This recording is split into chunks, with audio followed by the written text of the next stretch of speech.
Those are the fantastic prizes that you'll be playing for.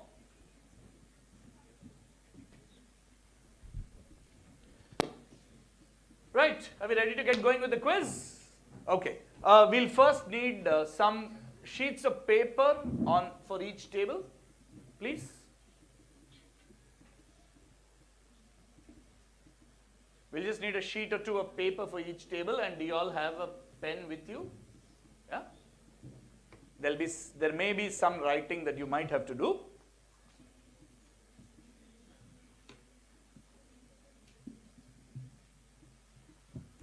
Okay, in the meanwhile, we can do a buzzer test and make sure that that's working. Is somebody there to reset the buzzer? Okay, ma'am's here. Team 1, please try your buzzer. Okay, I think we may have to do an initial reset for them to start. Yeah, go for it. Yeah, 1. Reset ma'am. 2. Okay. 3. Okay. 4. 5. 6, please try. 7, reset ma'am. Reset. 7. Reset. 8. Okay. So, the buzzers here, it's not facing the audience, so we'll be able to see it, like all of you are able to see that, right? The typical complaint will be that the buzzers don't work, but that's not the case. Whoever hits it a nanosecond earlier their number is the one that's going to reflect here, and they will get the first shot at answering. In some cases, in special buzzer rounds, there will be 2 attempts on the buzzer. So if the first team gets it wrong, then we will reset the buzzer, and you can't attempt again, we'll allow the other teams to try, right? Sorry? I have it on my phone. If we just get paper for all the teams, then we're good to go. Yeah. Let's put up the PPT in the meanwhile, so that we get the structure of the quiz in place. So welcome once again, 4th edition of Pantomathic's Senior Finals. Brought to you by Nexus Consulting. We are a knowledge company based in Bangalore. As Deepta said, we've been doing a string of quizzes. I just came off a couple of memorable experiences, doing a quiz outside the Gateway of India on Saturday and doing a quiz outside India Gate yesterday, where it was very interesting because we had teams from 23 countries participating, and Team Singapore ended up winning the quiz, beating out the fancied India team, which was actually from Gurugram. We have an Instagram channel where we put up regular questions, so you can follow us on that. We also have the Indica quiz book that I mentioned. It's a compilation of 600 questions from an annual quiz we do called Indica, which is an India-themed quiz we do on Republic Day every year. The book is available for purchase on Amazon. You can go ahead. And we've met our finalist teams. Perhaps a quick round of introductions by everyone. Team 1. Hello. Yeah. Good morning. We are from Modern Academy, Devanshi Bhandari. Priyansh Vats. Welcome. Team 2. Hello. We are from Bhavan Vidyalaya, Chandigarh. Arushi Ahuja. Kriti Markand. Welcome. From 11th class. Class 11. Okay. And you guys are in which class? Class 11th. Class 11. Class 11. Good morning. We are from the home team St. Kabir Public School. I'm Vihan and this is Satvik Bhardwaj. May the best team win. And you are both in class 10. Lovely. All right. Good morning, everyone. I'm Jonathan. No pressure at all on you, Team 3. I'm Jonathan. I'm in class 12. I'm Shivam Rana from class 11th.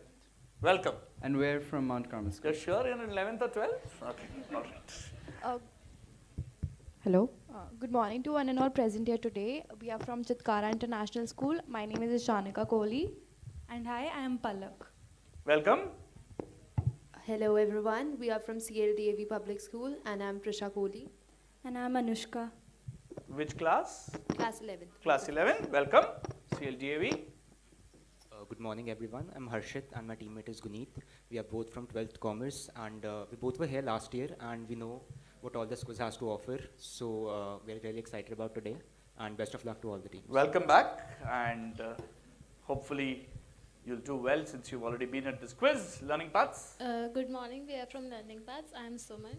And I am Difnoor, and we are from class 12th. Welcome, Learning Paths Mohali. Round of applause to all our teams. Back to the quiz PPT, please.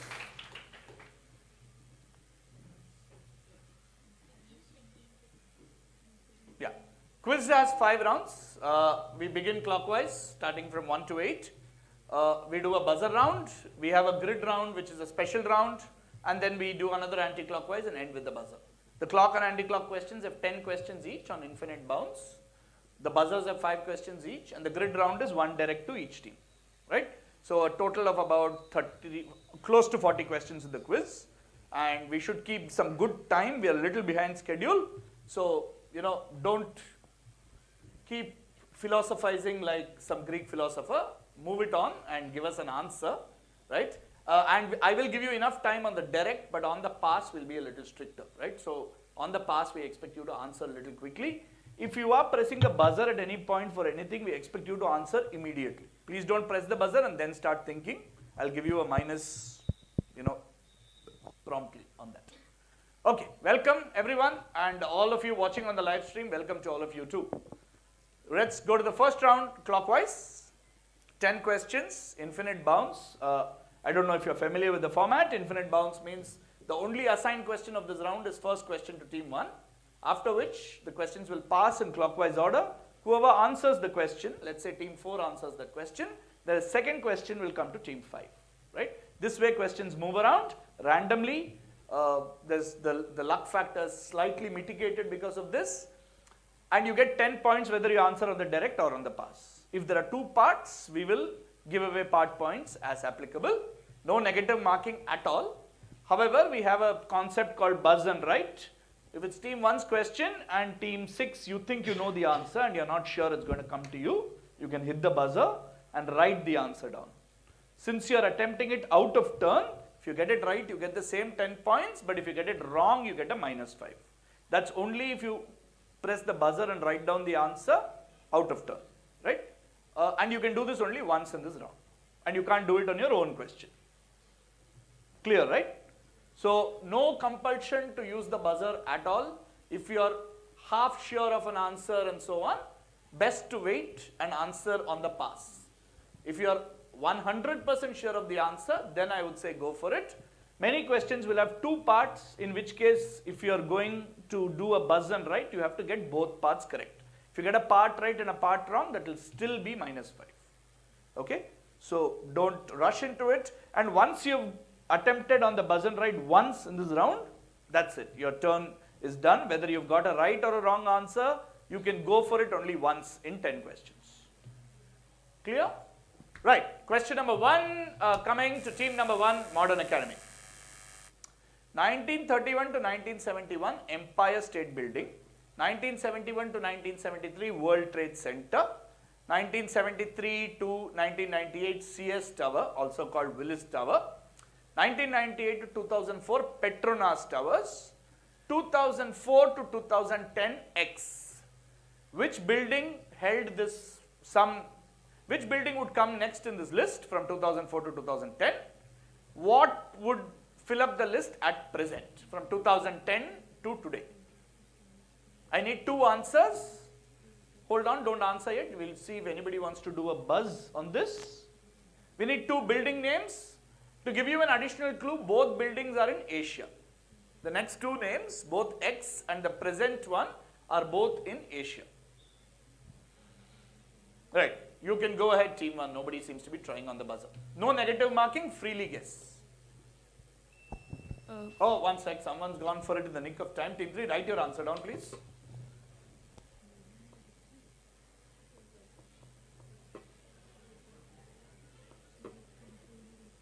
All right, you can turn your paper around. Team 3 have taken a shot.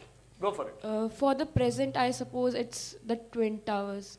The Twin Towers, okay? And for what is X? The first one we are not so sure about. You're not so so sure. pass. Please don't change the feed into this to live. We need the PPT on all the time. इसको change मत कीजिए. हर time पे यहाँ पे PPT ही चाहिए, ठीक है? Passes to team 2. I'm sorry, neither of that is correct.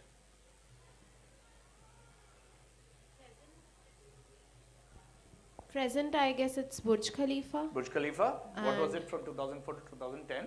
Twin Towers. Twin Towers. Burj Khalifa is correct. So please give 5 points to team 2. For the second part, at present it is the Burj Khalifa. Team 4. What is X? Another building in Asia. Shanghai Tower. Shanghai Tower. Passes. Team 5.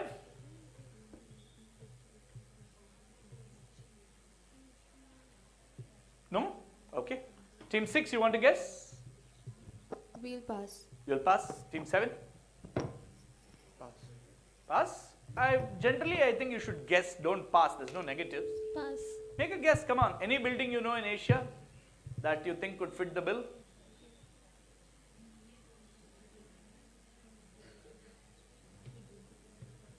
No? Team 3 went for the buzzer and tried it. Team 3, why don't you give us your answer in the mic? From 2004 to 2010, it was Taipei 101 in Taipei, Taiwan, and currently it is Burj Khalifa in Dubai. Let's see the answer. Absolutely right. Great pounce, Team 3. Perfect answer. So 10 points, 10 full points to Team 3 on that, and 5 points already given to Team 2. And the buzzers reset. Team 3, this is now your direct question.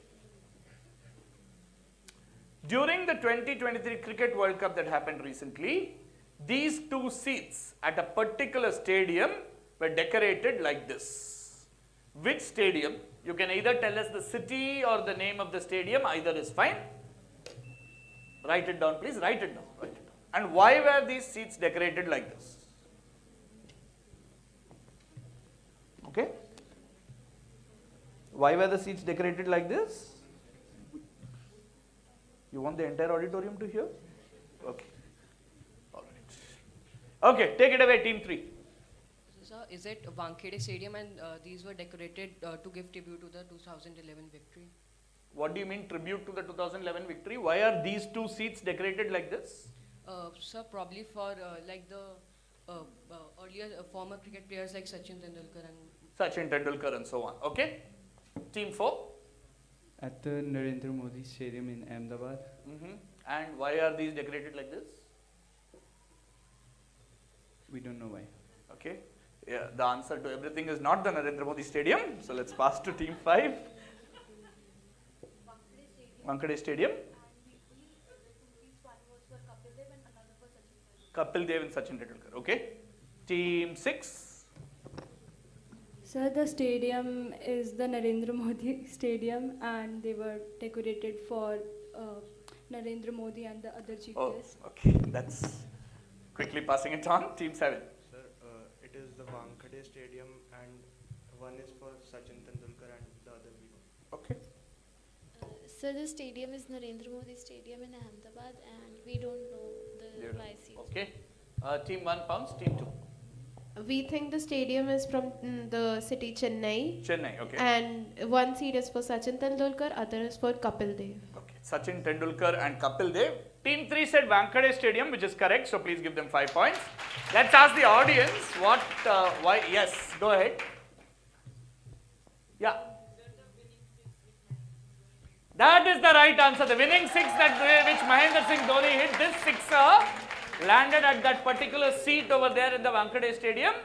So they've now made those as kind of perpetually in his memory. These are the 2 seats where Dhoni's winning 6 landed. Excellent pounce by Team 1 who get it absolutely correct. Please give them 10 points and a round of applause. Reset the buzzer. Team 1 get themselves 10 points. Team 3 get themselves 5 points on this question. Team 4, this is now yours. Okay. Connect these images, which is very specifically in the India map, whatever's blanked out on the top right. Okay. On the bottom right is the flag of a country. And these 2 together lend their name to something which whose logo you see on the right side, on top, on the top right. So the India map, in the India map, there is something blanked out here. It says Yarlung Dash. So from China, you can see it going all the way. So this blue color line, whatever you think that denotes. And that's a country. You have to pick a city or a capital city from that country. And together, you will get the logo of something. So work it out like a kind of equation. See what that blue line is that's starting from China and snaking its way all the way through till the Bay of Bengal. Think of which country this is and what is its capital city, and put both those together and you will get the logo of something important. Okay, 7 have tried. We just want the final answer, that will also do. Okay, and the 2 component parts.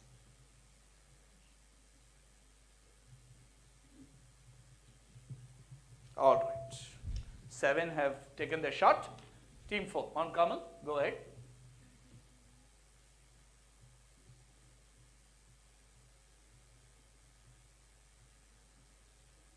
We pass. Take a guess, come on, where are you passing? Brahmos. Why Brahmos? Because the river is Brahmaputra and the country is Russia, the capital is Moscow. And what is Brahmos? It's a missile. Absolutely right. Why did you pass the answer? That is the right answer. That is correct. As simple as that. That's the Brahmaputra river. Can we see the answer, please?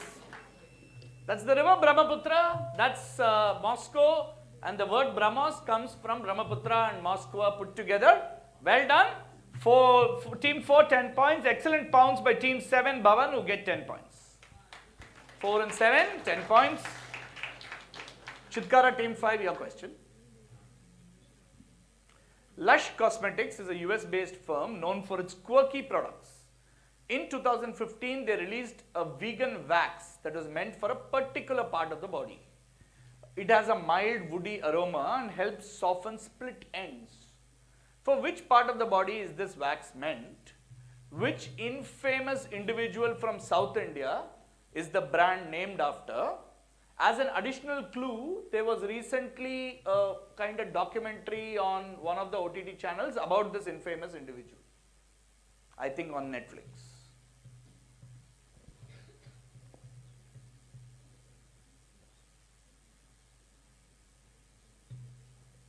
The infamous individual is a male, in case there was a doubt about that.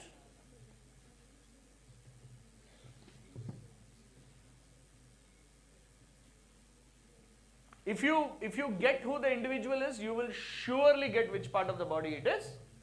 Similarly, if you are able to work out which part of the body it is, helps soften split ends, etc., immediately one name will come to mind from South India. One infamous person. Okay, nobody is trying on the buzzer, so go ahead, team 5, make a guess.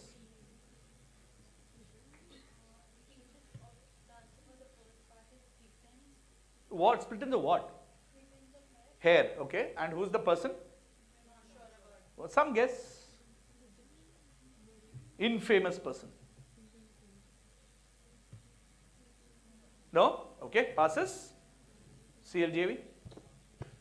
The part of the body is maybe hair. Okay. And the individual, we are not sure about that. Passes.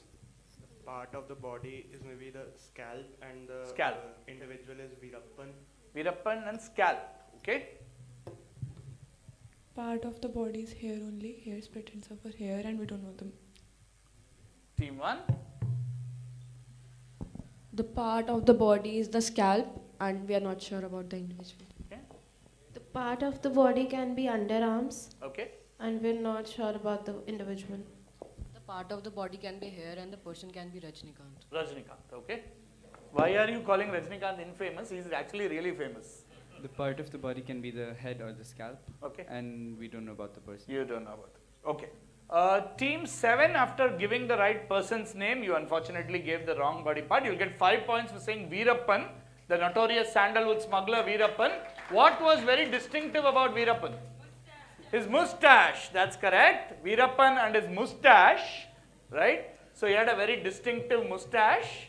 And if you watch the recent Netflix show as well, you can clearly see he had a very distinctive moustache. So it's a moustache wax that they created and called it Veerappan. Good, 5 points to Bhavan on table 7. Yeah, you can be generous with your applause. Question now to team 8. Team 8, girls, it's your question, learning paths. These 2 books are similar in their narrative structure, but draw from 2 different sources. So tell us what is the commonality between these two books in terms of how they are narrated or who narrates them, and what are the sources of the books. So one is called The Palace of Illusions, both are by the same author, Chitra Banerjee Divakaruni. One is called The Palace of Illusions, one is called The Forest of Enchantments. Who is the narrator in each case of the book? Or what is common to the narrators? What is the original source material for these books? Two very similar sources. If you get one, you should be able to get the other.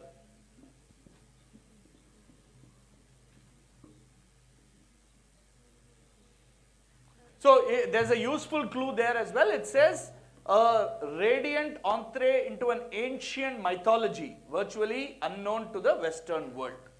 That's a useful clue. Yeah, you can see the question. They are similar in their narrative structure but draw from two different sources.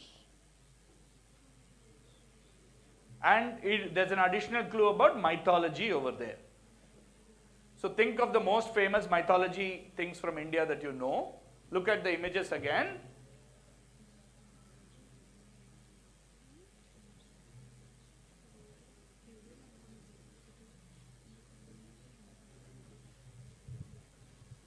What are the two mythological sources? First answer that part because that's the easier part. The common? The source is not common, it's similar, but it's two different sources. We don't know the source, but the other may be the Hindu mythology. It is, I am telling you already, it is Hindu mythology. You tell me the two sources, that's very simple. Take the most obvious guesses. What do you think the two sources are? If it's Hindu mythology. Radha Krishna maybe. Radha Krishna, okay. And the other one? We don't know. You can't, it's too late. We've already started passing. Reset. No? Okay, team 1.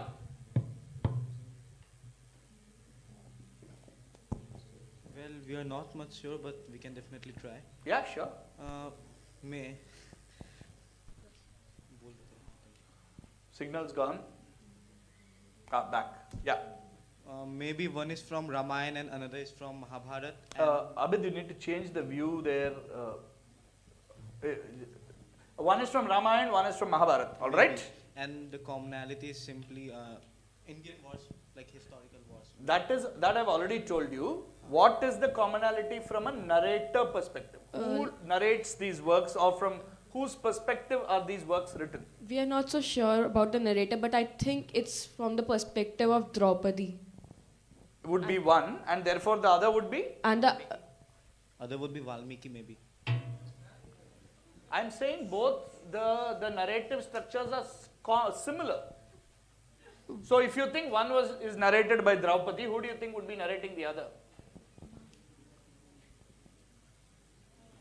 We are not sure about the other one. You've already told me the sources, right? Ramayana sources and are Ramayana and Mahabharata. So if the Mahabharata is being narrated by Draupadi, who is narrating the Ramayana? Kunti.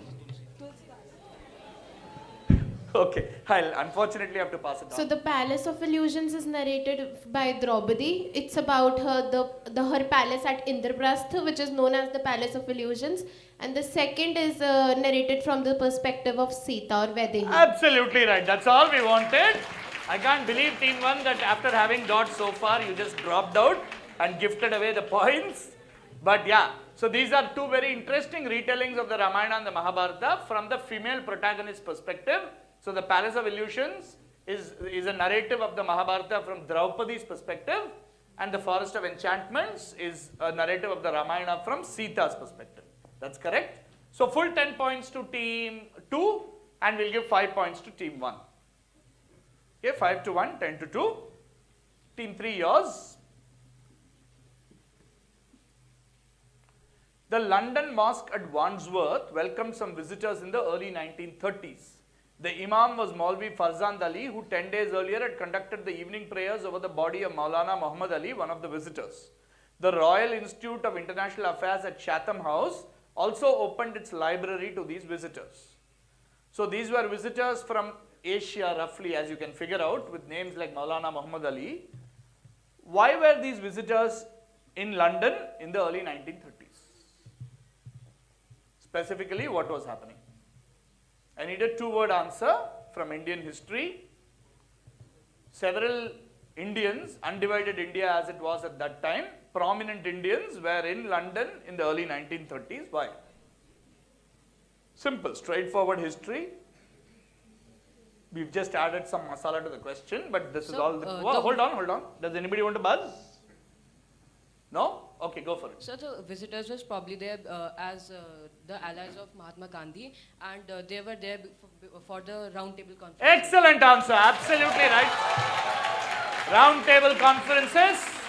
The famous round table conferences where Mahatma Gandhi, as you rightly said, went with a whole bunch of people from undivided India to negotiate with the British about dominion status and eventual freedom and so on. The round table conferences held between 1930 and 1932 in London. Excellent answer. Team 3, 10 points. Next question, team 4. Simple one. Ishan Marwaha is a trainer who's worked primarily with one client over the last few years and developed a custom exercise for him. It involves holding a weighted ball above his head. He then starts kneeling gradually while slowly bending backward, and once his entire body weight is on his toes, he throws the ball like a catapult. It helps with both strength and flexibility. For whom has Ishan Marwaha crafted this special exercise? Or rather, who is his client? Very good description over there. If you just imagine the description, you can easily work out which famous sports person is Ishan Marwaha's client.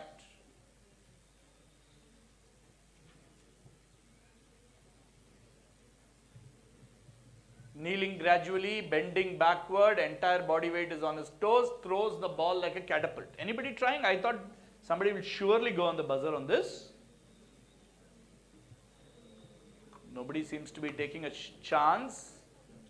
Okay, go for it. Neeraj Chopra. Neeraj Chopra, as simple as that. Neeraj Chopra. This is Neeraj Chopra's strength training exercises as he practices the javelin and brings his great glory. Neeraj Chopra is right. 10 points to team 4. Next question to you, team 5.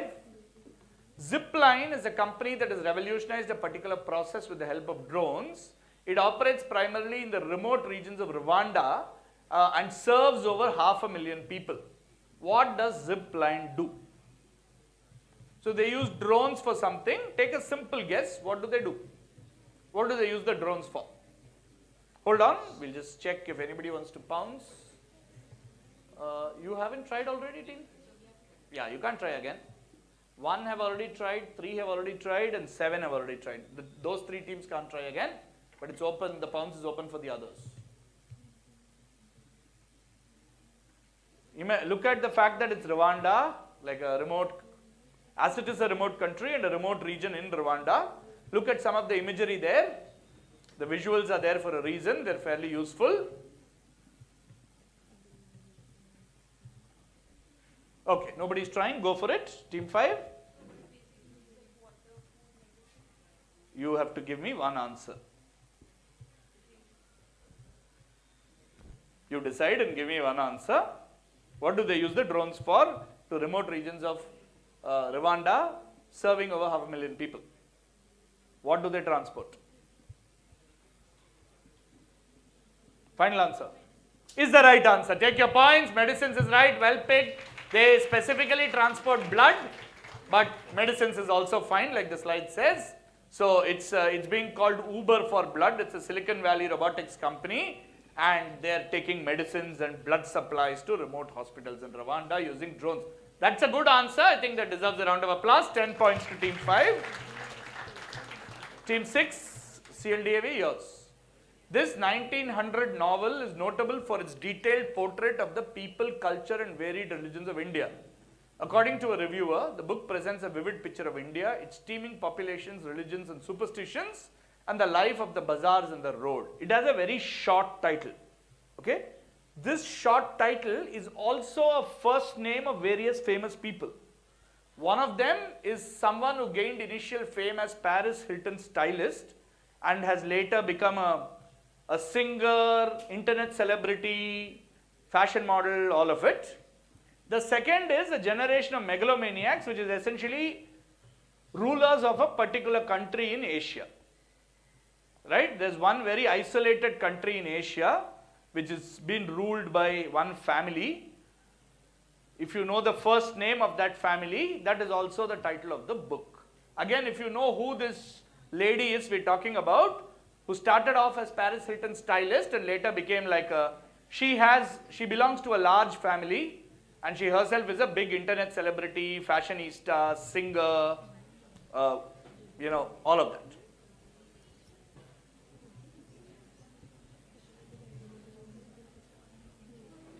It's actually only a one-part question, because if you get her name, her first name is the name of the novel. Similarly, if you get the name of that family which has been ruling that country, again that first name is the same as the name of the novel. Nobody going? It's a very short answer. Nobody trying on the pounce? You want to take a chance, team 5? There's only one more question left in the round. No? Team 2, no? Alright, go for it, team 6. We feel that the family that has been ruling the country, it might be South Korea. South Korea? North Korea. North Korea? Sorry, so Who are sorry. South Koreans? Why are you I'm so sorry. bringing North a dictator Korea. to them? And, and what is that family called? Or family. first name of any of those? Jinping, something. Very good. Okay. The dictator's name is Jinping, so it. Jinping, okay. Yeah, so for family. All right, Jin. and so what do you think the name of the novel is therefore? Jin or Ping? Okay, we'll pass you. So the name is Kim and the person is Kim Kardashian. Oh, you didn't want to go for the North Korea part. You want to answer Kim Kardashian instead. So It shows what you have been reading on the internet. It's fine. Take your 10 points. It is Kim Kardashian. This is Rudyard Kipling's Kim, a very famous work about India at that time. That, of course, is Kim Kardashian. It's Kim Jong-il, Kim Il-sung, Kim Jong-un, and so on. Sorry, it is North Korea, but random syllables will not get you points, team 6. And team 7, well earned 10 points to you. Last question of this round, team 8. Anybody with pounces remaining, this is your last chance. Team 8, another sports question. Jhulan Goswami is one of India's greatest bowlers. She donned the number 10 jersey for the team. She chose the number because she grew up in West Bengal, where there was a massive fan following for another sporting figure in the 1980s. People in West Bengal typically follow one sport in a big way, and in that sport there was one superstar in the 1980s. So everybody was a fan of this person. He used to wear number 10, so she also chose number 10. Who is this person? You just need to give us his name. Go for it, guys. Last question. It's a -5. You're not going to lose your seat in the medical college. Just try. Okay. Team 4 have tried. Team 8, whenever you're ready.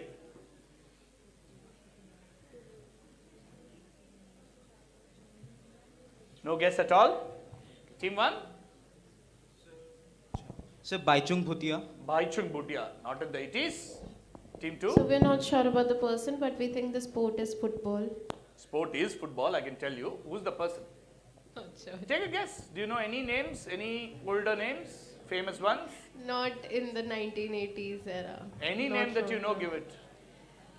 Tennis Messi's jersey, Messi. but Messi it was can't not be born from then. 80s. Messi was not born then. So is it Pele? Pele is what Team 4 also tried, which is unfortunately wrong. -5 to Team 4. Team 5. Pele was a little earlier, in the 60s and 70s.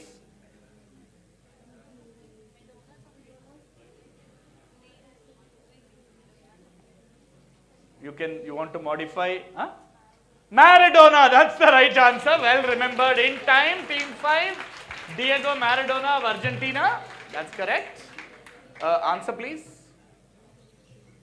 It's Diego Maradona of Argentina. He led his team to the World Cup win in 1986 in Mexico City.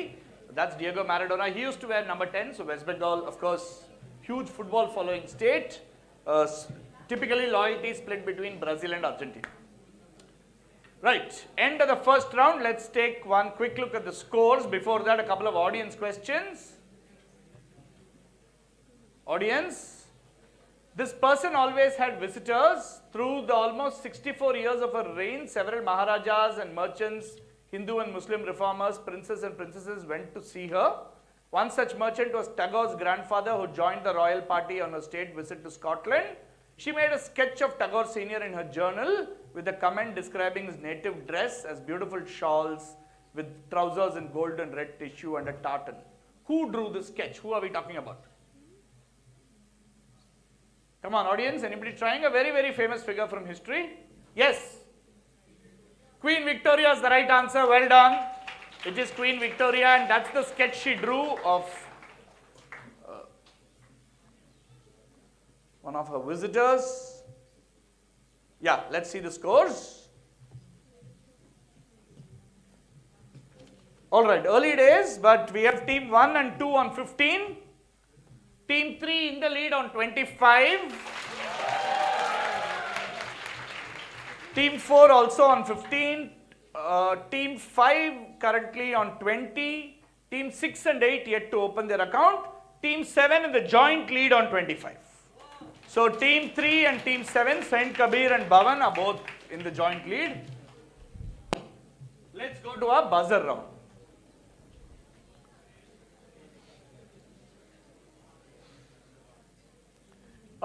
This is a visual buzzer round. So there's going to be a visual for every question, and the question I ask will be based on that visual, right? I'll first ask you the question, then we'll put up the visual. Like I said, 2 attempts. Reset the buzzer, please. If the first team gets it wrong, we'll reset the buzzer, and then we'll allow any of the other 7 teams to buzz. You can't buzz again. It's +8 -4 on either attempt, right? First question, I'm going to show you a global tourist attractions logo. Which tourist attraction? Team 4 first, I think. Did you reset in between? It was 4 first. I saw 4 go up first. Yes. Sydney Opera House. Sydney Opera House is right. +8 to team 4. Reset. Just to test their buzzer. You can buzz on all 5 questions. That's not a problem. But just test your buzzer once. Reset. Team 3 also, please. Okay, great. Reset. Now just be careful. Don't hit the reset by mistake while it's still going on, right? Okay. We're going to show you an actor. You have to tell us which Marvel superhero is played by him.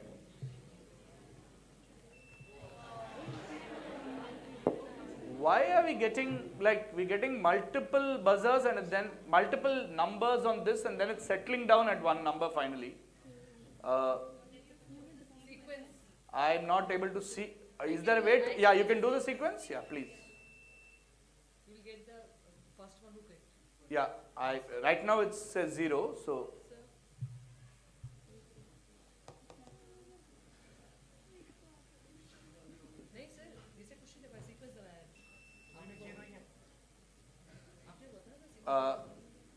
ये इस question के लिए है sure no this is the correct sequence okay then that's 4 again Scott Lang, Ant-Man. Ant-Man is correct +8 reset okay you'll have to do the sequence every time because it's picking up all the buzzers okay third question this is we're going to show you a tribal art form from India you have to identify oh hands clearly off the buzzer tribal art form from India you have to identify the art form one word sequence now still says 0 you have to maybe press it again Twice then. Sir told me one. Showing us 2 yeah Worley. Worley is right +8 I thought I saw team 8's number come up first so I'm not clear but anyway let's go with what it is reset the buzzer okay next question, you're going to see the logo of a sporting team, a football team from India. You have to tell us what animal is seen on this logo. We need a specific one-word answer here. Okay, I definitely saw 4 first. One sec, can you do a sequence and let's see? One more time. Yeah? Yeah, it is 4. Bull. I'll give you one chance to modify your answer. I'm looking for an Indian specific name.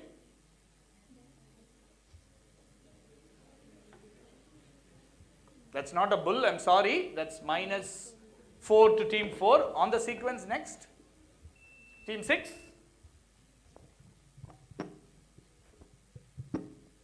One word. Indian name. Yeah, quickly. It's on the buzzer. Barasingha. Not Barasingha. Sorry, that's minus 4 to team 6 as well. Audience? Yes? But give me an Indian name. Yeah? Yes? Not Nilgai? Not Buffalo? Answers up? Anyone? Gaur, that's correct, it's the Gaur. We're going to, last question of the round. We're going to show you a sculpture in Brazil. Tell us what tourist attraction inspired this sculpture. What tourist attraction in another city inspired this sculpture in Brazil?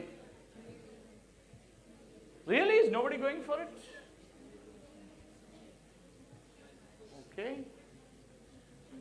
What tourist attraction in another city, in another country, inspired this monument in Brazil? 7. Maybe it is inspired from Chandigarh. Chandigarh, what in Chandigarh? Yeah, the open hand in Chandigarh, that's all we wanted. That is correct. That's a good 8 points to team 7. As simple as that. Le Corbusier has his kind of imprint all over the world. We'll take a look at scores later, no problem. Let's move on to the next round. Next round is called Gridlock. So you are going to get options from 1 to 9. Let's go to the rules. 1 direct for each team. You must choose a topic. In this case, there's no topic. You have to just pick a number from 1 to 9. That will go to a grid which has 6 correct and 4 wrong options. Alright, so the grid could be something like Prime Ministers of India. And I will have 10 names there, 4 of which will be wrong, 6 of which will be correct. You have to pick the 6 correct options one by one. Every correct option you pick gets you 3 points. If you pick a wrong option, your attempt ends there and you get a minus 3 at that point. So let's say you pick correct, you've got 9 points. The 4th one you pick is wrong, your attempt will end and you'll go home with 6 points. You do have the option, however, of picking 3 and then saying you'll stop. You don't want to play anymore because you're not sure. You can take home 6 points or 9 points, whatever you bank till then. Clear? Yeah? 75 seconds of time, there's a timer on the screen. So you have to answer before 75 seconds is up. Please tell us slowly one by one which option you're picking. We'll go in ascending order of scores. So who goes first? Team 6. Okay, Team 6, you go first. Yeah, pick a lucky number from 1 to 9. Topics could be both India or international and across topics, sports, wildlife, entertainment, anything. 5. 5. Number 5 for you. Tell us who among these are the recipients of the Sahitya Academy Award, which is given in India for works in English.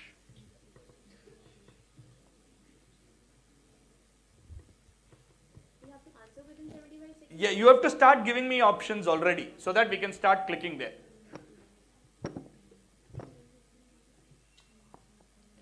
Arundhati Roy. Arundhati Roy. Correct. 3 points. Kiran Desai. Kiran Desai. I am sorry, Kiran Desai is the wrong answer. Kiran Desai is incorrect. Audience, let's try it with you. Who else? Yes? Shashi Tharoor? Salman Rushdie? Incorrect. Ram Guha? Yes? Amitav Ghosh? Yeah, and then let's see, Arvind Adiga, Rajmohan Gandhi, yeah, Anita Desai, not Kiran Desai. Kiran Desai is the mother, Anita Desai is the mother, Kiran Desai is the daughter. Tough luck, no points for you because +3 -3. So we go back to the grid. Who goes next? Team 8. Number 3 for you. These are all slightly tough, I can tell you. Winners of a Grand Slam. That is, they have won at least one Grand Slam tournament in their life. This is a fairly easy set.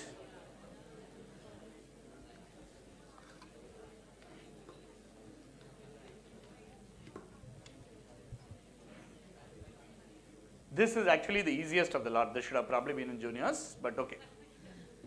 Yeah, but go for it. Even if you don't follow sport at all, there must be some names which are familiar, I'm hoping. So you can guess those. And whatever you're sure, guess those and then stop so that you can take home some points. Rafael Nadal? Yes, of course.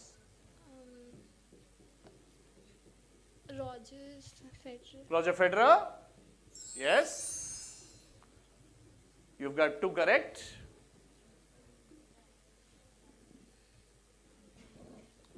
I mean, feel free to stop any time. Casper Ruud? Sorry, Casper Ruud has not yet won a Grand Slam, though people are tipping him to win one very soon. Casper Ruud has not won. Which are the other ones, audience? Alcaraz, the current heartthrob. Andy Murray, of course, who won Wimbledon after 77 years, a Britisher won Wimbledon.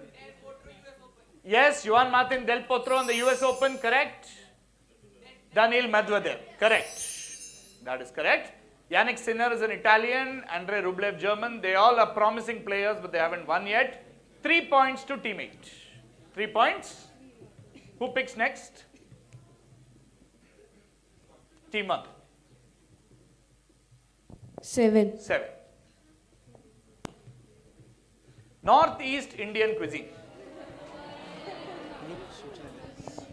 Something new to learn, come on. Which of these dishes are from Northeast India? Actually fairly simple because you can do some easy elimination here. One by one. Axon. Axon, number 4, yes. Pumaloy. Pumaloy, number 5, yes. Singju. Sinju, number 9, yes. Galo. Galo, number 3, yes. Play carefully if you get Jado. one. Which one? Jado. Jado, number 7. That's 5 correct. And now last one. Let me just tell you, if you get the last one correct, you also get a 2-point bonus. The Dhokle. The 8th one. Number 8 or number 2? 8. Number 8 is the right answer. Well done. Well done. Dokla, Undiyu, Fafda, Bakri are all, as you know, from another state. Well done. Great answering. 20 points to team 1 on that. Useful 20 points. Who goes next? Team 5? 6. Number 6 for you. 75 seconds of time to tell us which of these cities are on the banks of the river Ganga.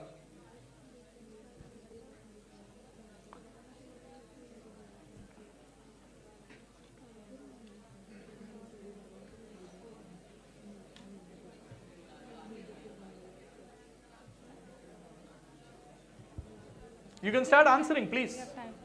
Kanpur. Kanpur. Yes. Haridwar. Haridwar. Correct. Varanasi. Varanasi. Kashi. Correct. 3 correct.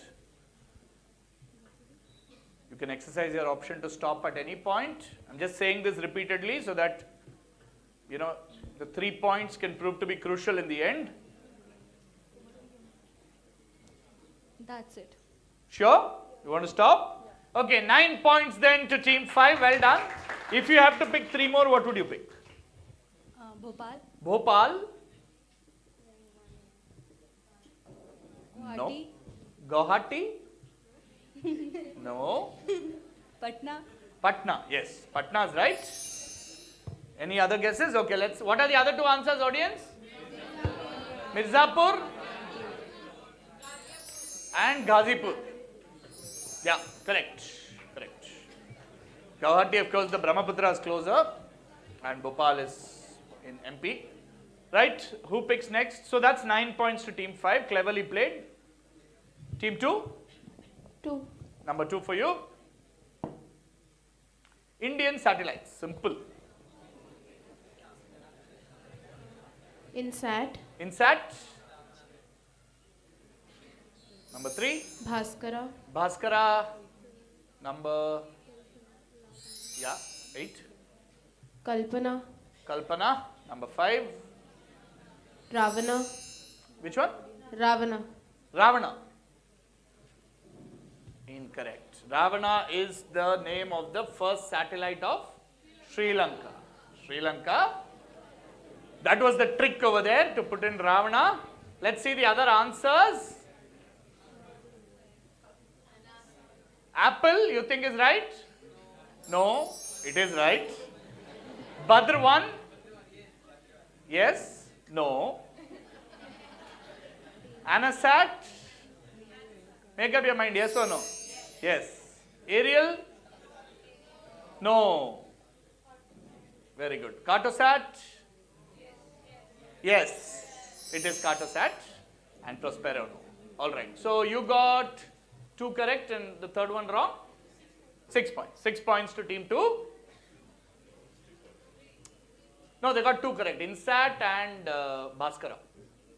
And 1 wrong. So 3 plus 3. Oh, 2 correct and the third one wrong, right? 3 points. Sorry, 3 points. They got 3 correct. Can you go back to that grid once? They got 3 correct and the fourth one wrong? Okay. So then that's 6 points in that case. Who goes next? Team 3.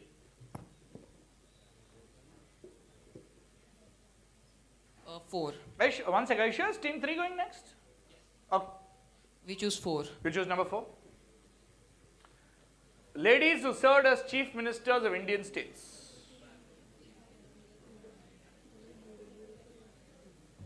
Mayawati. Mayawati. Correct.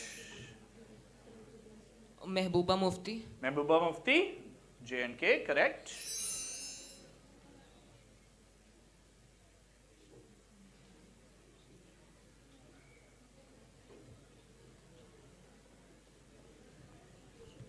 Pratibha Patil. Pratibha Patil.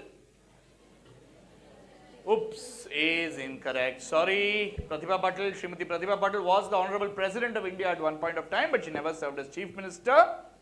Your other answers? Sarojini Naidu? Nope, she served as Governor, but never as CM. Nandini Satpathy served as Chief Minister of Odisha. Janaki Ramachandran is the wife of the late M.G. Ramachandran. She briefly served as CM of Tamil Nadu. Shashikala Kakodkar served as the Chief Minister of Goa. And Vasundhara Raje served as the Chief Minister of Madhya Pradesh.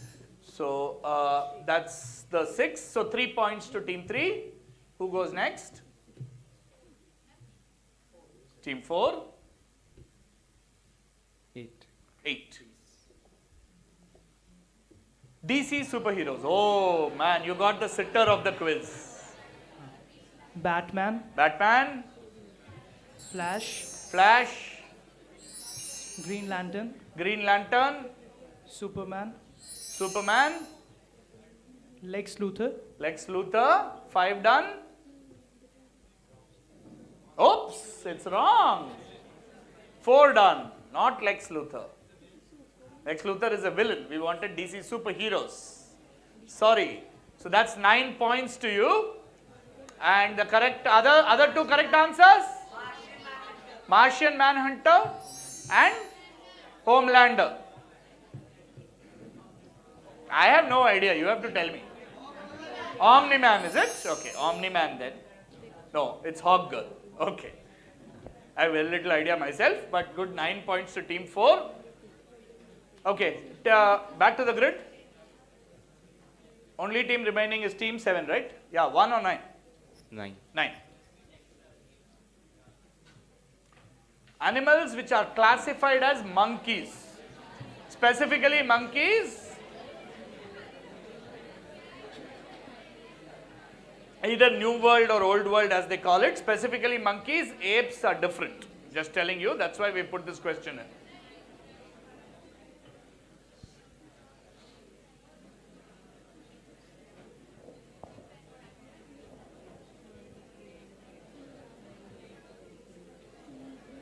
First langur. Which one? Langur. The langur? Yes? Gibbon next. Sorry, say again? Gibbon, third. Third, gibbon. Okay. Yeah, give me a number so it's easy. Sorry, the gibbon is again an ape. It's not a monkey. There are some of the easier ones you could have gone for. The mandrill, the macaque, the colobus. These are all monkeys. The chimpanzee, the orangutan and the gorilla are all wrong because they're all apes, right? Along with the gibbon. So sorry, no points to you on that. So this round might change around things substantively. Let's play the last one with the audience. Meanwhile, please total up the scores. Audience, languages seen on the language panel of an Indian currency. Tulu, yes or no? No. Okay, let's see. Okay, English? Yes. Nepali? English itself is no because it's on the language panel, not on what's written otherwise. Nepali? No. Okay. Sindhi? The sounding yes. Okay. Malayalam? Yes. Telugu? Yes. Urdu? Now you're just going to keep saying yes for everything. Sanskrit? Yes. Manipuri? Okay. And Konkani? Very good. All right. Let's see the scores. We have 3 rounds done, 2 rounds to go. Last row. All right, scores have changed substantially. At the moment, I'll read it in ascending order. Team 6 are yet to start. They're on a small negative. Team 8 are on 3 points. But after this, it's very, very close. Team 3 are on 28 points. Team 2 and Team 5 are both tied on 29 points. In third place now are Team 7 with 33 points. In second place are Team 1 with 35 points, 2 points ahead of them. And currently leading are Team 4 with 36 points. So 29 to 36, we have 6 teams.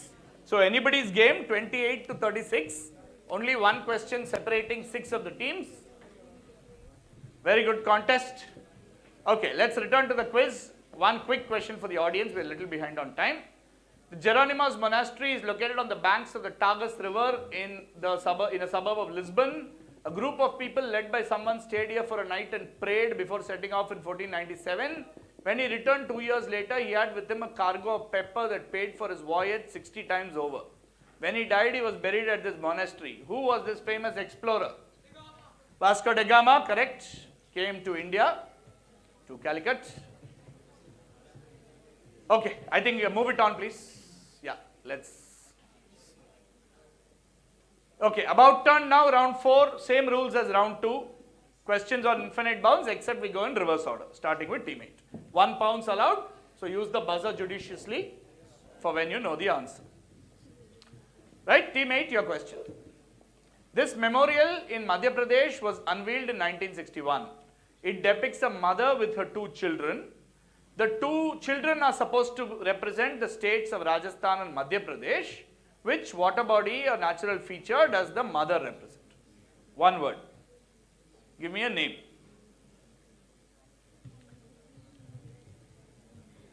Can I get some water up here?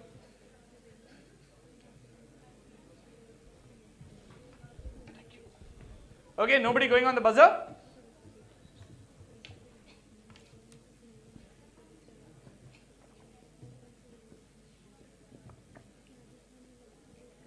Team 8, which water body might be common to Rajasthan and Madhya Pradesh?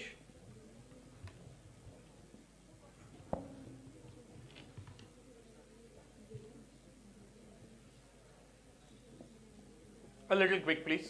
Need an answer? Take a guess, come on. Standard Indian geography. I mean, just take some guess. What do you think is common to these two states? Brahmaputra. Brahmaputra, not the Brahmaputra. I think there's a river called Luni. River called? Luni. Luni, okay. Not Brahmaputra, not Luni. Tapi, not Tapi. Narmada. Not the Narmada. Satluj. Not Satluj. Maharana Pratap Sagar. Not Maharana Pratap Sagar. Narmada. Narmada. Mahanadi. Mahanadi. Okay, all good guesses, none of which correct.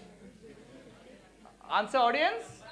Chambal. Somebody said Chambal. That's the right answer. It's the Chambal River. The sculpture to celebrate the Chambal River. You might have heard of it in the infamous context of the Chambal dacoits and so on. Chambal Valley, Chambal River. Team 7, your question. What varying beliefs or stories from across India about a particular something in particular in India do these pictures show? These are 4 different pictures. They show 4 varying practices or beliefs or stories that people in various parts of India use for during an occasion. What? Waiting for the pounce? Anyone?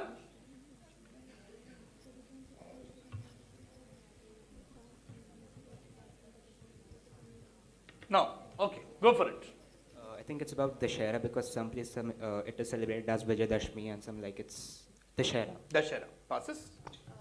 Maybe it's about the festivals that we celebrate of victory of good over evil. And maybe, like, we have to tell the festival or what? Yeah. Okay, festival.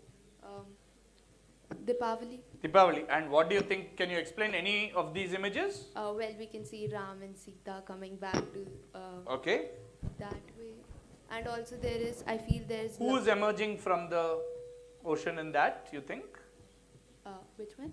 In the second yeah, picture? Lakshmi. Lakshmi. And what's the first Kalima. picture? Good enough. 10 points to you. This is Deepavali celebrations. Right? Some places celebrated as Kali Puja. Some places as Lakshmi Puja. You saw Krishna killing Narakasura. Much of the south celebrates it as the vanquishing of Narakasura. And many places celebrate it as Rama and Sita coming back from exile. Great answer. Round of applause to them. 10 points to team 6. Question now to team 5. Water, yeah. Okay, some water for the teams perhaps. Someone can bring it up on stage. Okay, team 5. A radioisotope heater unit, RHU, is a small device that provides heat through radioactive decay. These devices are used to keep the other components of a larger system at an operational temperature, as the extreme conditions that these parts are subject to may cause them to fail. In 2023, an Indian government organization acquired several RHUs for 2 successful projects. Tell us either of the 2 projects. I mean, if you know one project, you're likely to know the other as well, but either will do. This is what an RHU does. Essentially, through radioactive decay, it produces heat so that other components in the larger system can stay at a normal temperature, because the other components may be subject to extreme temperatures. Think of which Indian organization could be acquiring something like this. 2 very famous projects, very, very much in the news. Nobody trying on the buzzer? So this is one of the easier questions of the quiz. No? No one wants to risk points at this point. Last call, if anybody is going. 1 project will do. Okay, team 6, write it down.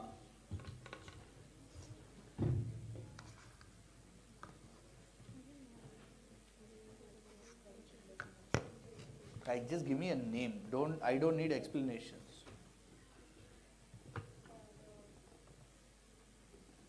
No, I want the name of a project. Like a big project that one Indian government organization has undertaken. You want to change anything? No? Okay. Team 5. We will give a guess. We are not. Yeah, make a guess. Chandrayaan 3 is the perfect answer. Why are you so doubtful? The other project is the Aditya L1 and the Chandrayaan 3, because obviously the satellites are going to be subject to extreme temperatures, so they have RHUs within them. This is Chandrayaan 3. The organization therefore is ISRO. Very well done. Good answer. Round of applause to the girls on team 5. 10 points.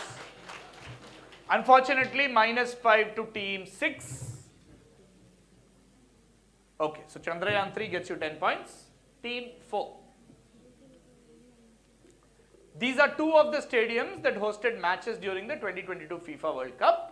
What objects commonly seen across Qatar inspired their design? I need 2 answers. 7 have buzzed. So 7's buzz first. I need 2 answers.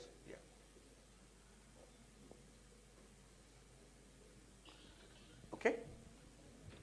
Team 4. You can reset the buzzer.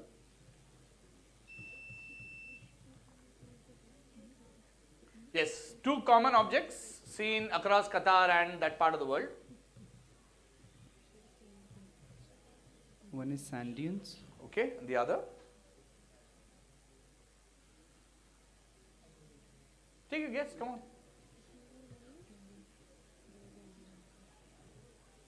Sweet, maybe? Sweet, okay, sand dunes and sweet. Sweet or cake, yeah. I would have given it to you for sweet. The first one is the takia cap of people in Qatar, and the second is the tents of nomads. Perfect answer, 10 points to you. The takia cap and the nomadic tent. Absolutely right. 10 points to team 3. No, unfortunately, 1 part right, 1 part wrong by team 7, so that will still get them a -5. They went for sand dunes and tents.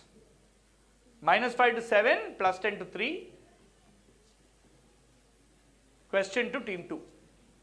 Team 2, the Eastgate Mall in Zimbabwe mirrors a structure from the natural world that allows it to naturally stay cool without any air conditioning. Which insects are known to build similar tall structures? I need a specific 7-letter answer. Yeah, making it clear.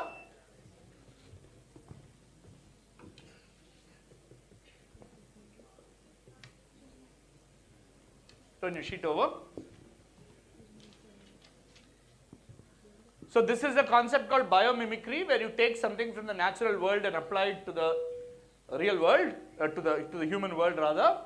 And so this is an amazing example of a mall in Zimbabwe that needs no air conditioning because the structure by itself keeps it cool all the time.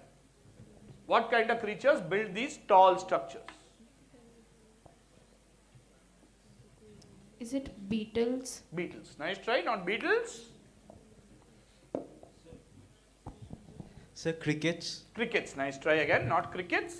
Termite. Termites. Very good. That's the right answer. These are termite hills. These are termites. Right? Termites are often incorrectly called ants.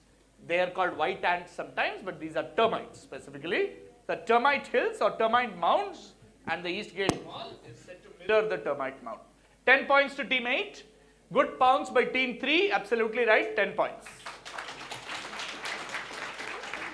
10 to 3, 10 to 8.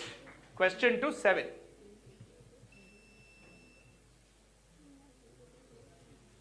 A buzzer reset here. 7.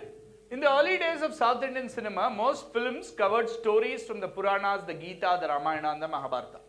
Film critic N. Kalyanaraman's theory was that the driving factor was this, for this choice was that the audience was mostly illiterate. In fact, audience would often show up to these films with coconuts and flowers in hand. Why would they come with coconuts and flowers in hand? Or why did he believe these kind of movies were only made?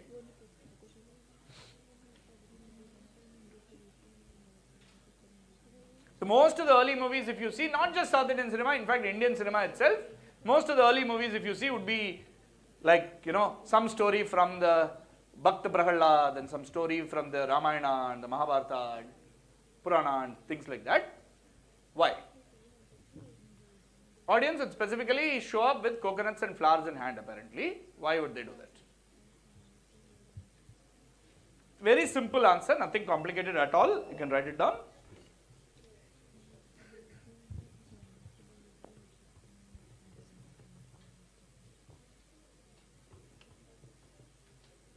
Okay? Yeah? Maybe a superstition like God had come to see them because he didn't realize what filmmaking or... Absolutely, that's all it is. They kind of believed that gods being shown on screen were real and that the gods had come to see them. And so, you know, they were taking all this to like offer to the gods or to worship the gods and so on.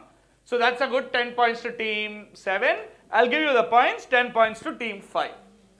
They should to worship, give offerings to God and so on. So that's good enough. 10 to 5, 10 to 7. Question to team 6. Carl is an interesting question. Carl Friedrich Gauss is a German mathematician who, among other things, devised a method to determine the area of a simple polygon whose vertices are described in Cartesian coordinates. This sounds very complicated. What we want to know is what is the one word nickname given to this method. Look at that image carefully and think of what it reminds you of, that pattern. Think of what that pattern reminds you of and that's your answer. It's a very common pattern. You would have seen it day in and day out many times. What does that pattern remind you of? You can't go again, team 5. Only one attempt per team. 5 and 7 have already tried. And 3. 3, 5 and 7 have tried. 4 can try. Yes. 4 have tried. Team 6, come on. Make a simple guess. Look at that pattern. What does it remind you of? The cross multiplication we always... I don't want a mathematics answer at all. What common thing that does it remind you of? That's the nickname. I don't need a math answer. Don't tell me matrix, vertex and all. All that not needed. What simple thing? What does that design look like? Shoelace. Shoelace. That's all we wanted. It's called the shoelace method because that kind of looks like a shoelace. So it's called the shoelace formula. Well done. 10 points to... Round of applause. Come on, let's encourage the teams. 10 points to team 6. And on the pounce, 10 points to team 4. 4 and 6 get points. And on this round, 3, 4, 5 and 7 have pounced. Right? So 1, 2, 6 and 8, you still have chances. Question to you now, team 5. These creatures found in Central and South America exhibit a dietary trend called hematophagy. What is their appropriate two-word name? What does their diet consist of? If you get one answer, you should be able to work out the other answer and vice versa. Two-word name, 7 letters and 3 letters. 7, 3 is the two-word name.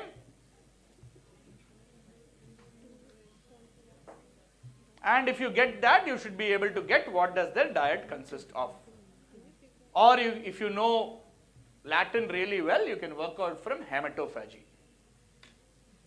Think of hemo, the prefix. Where else have you heard of it? And think of what that could be. So there's a way to work the answer out.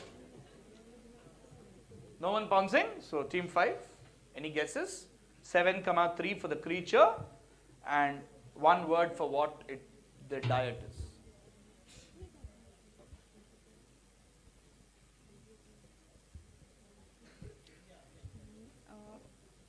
Name we will give a guess might be vampire bat. Vampire bat, okay. And therefore, what do you think the diet can be if it is vampire bat? What is the vampire's diet typically?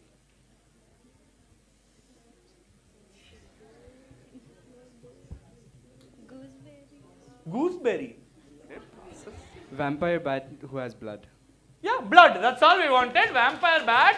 And they essentially suck out the blood from their prey completely. So, you said vampire bat. You should have just said blood. 5 points to you for vampire bat and 5 points to you for the blood. So, 5 points each to teams 4 and 5. See the answer, please. Yeah, vampire blood and the blood of other animals. That's why it's called the vampire bat. Okay, can we see the next question? Next question is to team 3. Team 3, one word answer. In architecture, what word describes the element marked out in this image, which you can see is right in the center? The same word is also used in the context of wildlife and environment. We are looking for an 8-letter word.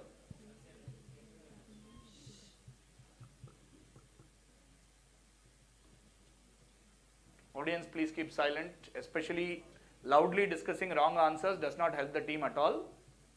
So, one word, 8 letters.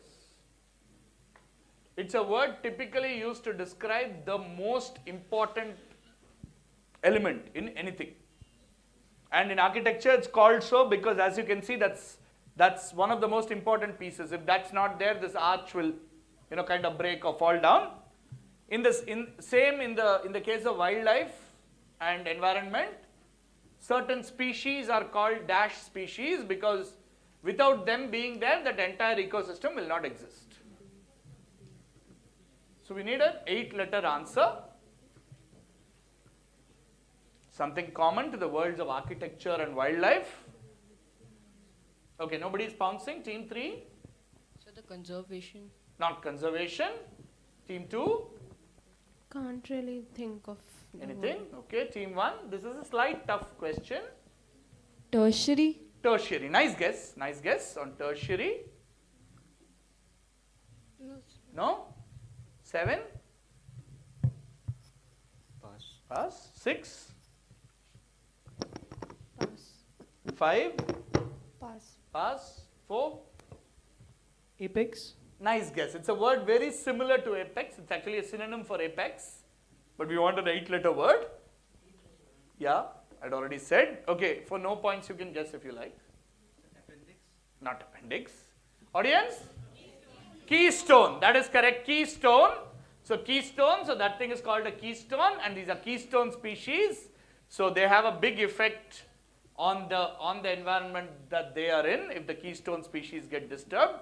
So for example, the example that you see there, the mountain lion is the keystone species because the lion prevents overpopulation of herbivores, which then kind of conserve the forest, which results in conservation of the forest automatically, right?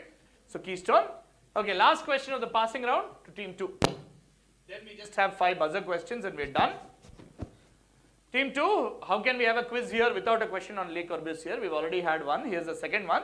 When Corbusier was designing the city of Chandigarh, he proclaimed that the city should be built without blank. The city is planned such that commemoration can be done in the form of suitably placed bronze plaques. What did he not want in the city? One word. Found in several other cities, and a lot of people complain that this kind of thing being put up in these cities is like spoils the look and the architecture and the feel of the city. So Corbusier was very clear that this city should not have any of these. So instead he said you can put up bronze plaques instead of these. Very simple, take a logical guess. I don't know if it's being followed exactly till today. Probably not, but this was at least the original vision. One word is all we're looking for. The clue is useful in the second paragraph. Commemoration can be done in the form of suitably placed bronze plaques. How else would you commemorate a person? Shh. Audience, silence please. Don't prompt. Statues. Statues. That's all we wanted. He said the city should be built without statues. Statues of people. Built without statues. And I don't know, are there like lots of statues in Chandigarh these days? Or are there still no statues at all? Okay, so then that's being at least followed till now.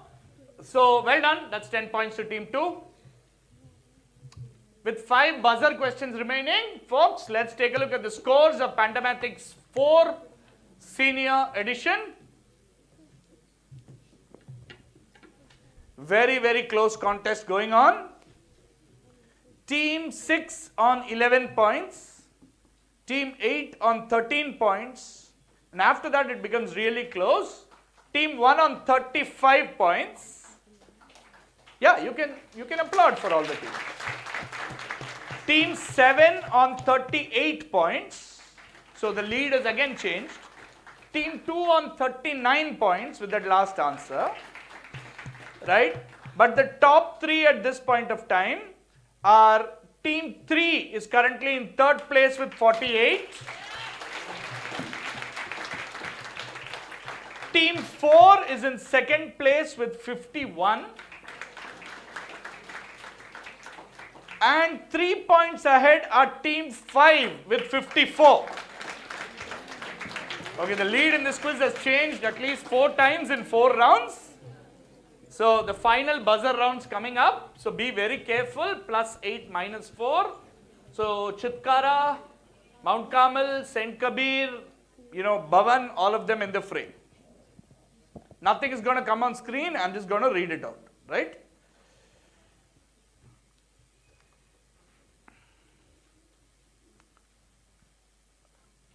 Three Stripes is a brand from which sports company? Sequence, please. Again, I think. It's now back on 0. Usually it shows the sequence. Yeah, it is 4. Adidas. Adidas is right. +8 to Team 4. Reset. There are, in the current G20 conferences that have been going on, there are several sub-conferences. One of them is called the B20. B for Bombay. B20. What does the B in B20 stand for? Team 6? Business 20. Business 20. Very good. Team 6 +8.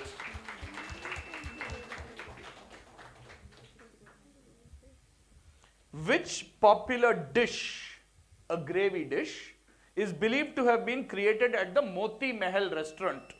Team, okay, sequence please. 5, I think. Yeah, 5.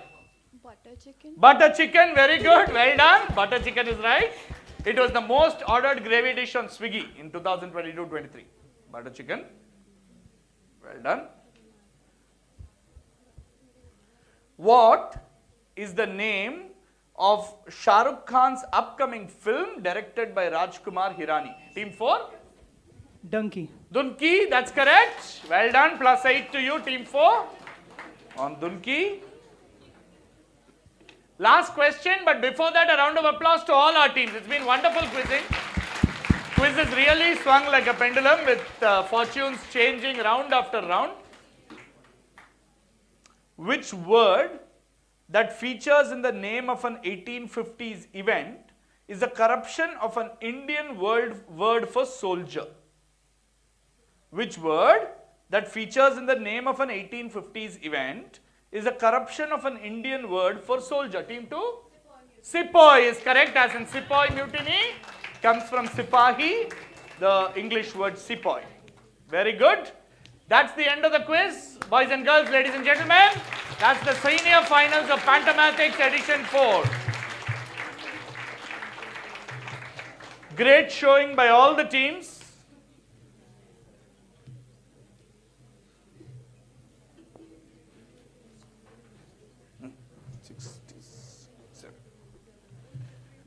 Right, here are the scores. Team 8 end with 13 points. Give them a round of applause. Learning paths.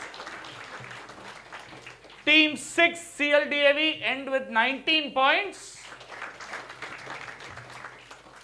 Team 1 model end with 35 points. Team 7 Bhavan, after being in an early lead, end with 38 points. Beaten to the podium by only 1 point. Team 2, Bhavan Vidyalaya, finished on 47 points. Very well played, real tough luck, just 1 point. Taking 3rd place today and taking home those JBL speakers, along with the other goodies, are St. Kabir Public School with 48 points. 1 point ahead. Taking home those Alexa Eco Dots and winning themselves 2nd place today are team number 5, Chitkara International School, with 62 points. But coming from behind and answering those 2 questions on the buzzer, Shah Rukh Khan really saved you today. And winning themselves Marshall speakers, the boys from Mount Carmel School are our champions with 67 points. So that's 67, 62 and 48. So well done. Podium finishes for Mount Carmel, Chitkara and St. Kabir. And that's the end of the senior round of Pantomathic's edition 4. On the YouTube stream, please keep watching. We're taking a break, but we'll come back to you with a very exciting junior round shortly. Thank you.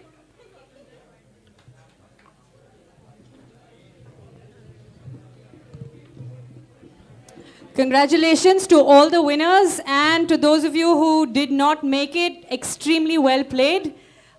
We can have you leave the stage and join your teammates in the audience. And may I request all the teams, senior, junior, all of you who took part in the preliminary, regardless of whether you qualified for the final or not, could you please assemble in the front lawns for a photograph and reassemble in the auditorium at 12:50. St. Kabir students, please remain seated till we make announcements for dispersal. And may I request the educators and the cabinet members to guide the visiting teams outside, please.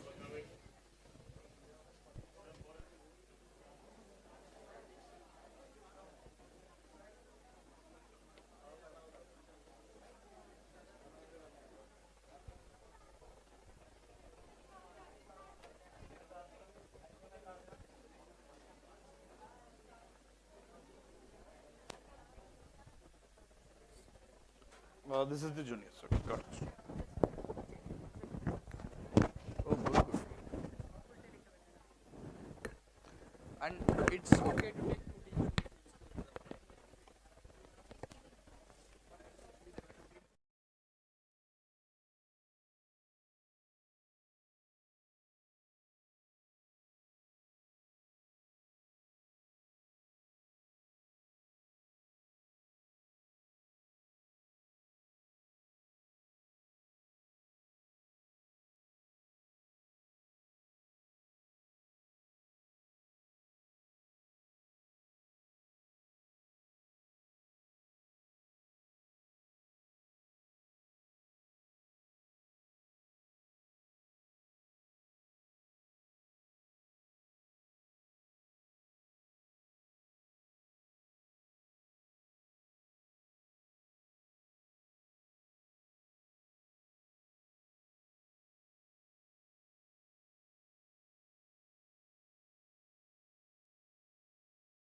our Chief Administrator, Mr. Gurpreet Bakshi, our Principal, Ms. Shruti Sood Gill, members of the academic team, staff, and students of St. Kabir. I'm absolutely delighted to start off the second final of the day. And let me introduce you to our quiz master, to those of you who have just joined us, especially grades 7 to 9 of St. Kabir, who are in the audience now. We had a different audience in the first session.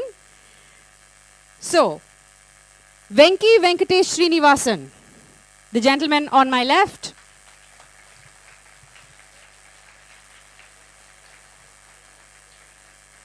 He is the CEO and co-founder of Nexus Consulting, a knowledge enhancement firm. Especially students of St. Kabir are very familiar with the Quest General Knowledge Program, yes? Yeah, so Nexus is the company that provides us that program. So, and therefore we have tied up with them to conduct Pantomathics. Venki is an alumnus of IIM Bangalore from the 2000 batch. He's worked in various capacities in marketing, communications, investor relations, and sales in companies like PepsiCo, Saskin, and Tenvic. He is a very, very well-known quiz master. He's hosted hundreds of prestigious quiz shows. I think he himself has lost track of the number of quizzes he's hosted. Some of those quizzes were hosted by the RBI, NDA, the Shiv Nadar University. And in fact, just yesterday, he had conducted the ThinkQ, India's largest inter-school quiz that was hosted by the Indian Navy under the aegis of the G20 summit. So in the senior finals, you would have noticed a lot of questions that had appeared, in fact, in yesterday's quiz as well, and also G20-based questions. So it was an extremely well-fought quiz with the Vice President of India in attendance, and it was conducted outside India Gate. Apart from being a quiz master, Venki also moderates panel discussions, chat shows with several personalities from the fields of business and sport. And he's also an analyst for ESPN Crick Info, Tamar. So next time you're on watching IPL, you might want to quickly check ESPN Crick Info Tamar for analysis before the match. His predictions come true almost 95% of the time. And so you can expect a lot of questions on cricket as well. All right then, let me hand you over to the very able hands of Venki. Put it together for the quiz master of the day. And Venki is assisted by Abid Abdullah, who conducted the juniors preliminary. He is also from Nexus, and he's the team lead content research. All right, so we're all set to get started with Pantomathics edition 4 junior final. Thank you, Deepta. Thank you very much. Good afternoon, everyone. Come on, yeah, this is Chandigarh. If this is the volume I'm going to get, then I won't come back to do this quiz. Good afternoon, everyone. Good afternoon, much better. Thank you very much. Warm welcome to all of you. This is Pantomathics, the inter-school quiz organized by St. Kabir Public School. We are in the fourth edition of this quiz.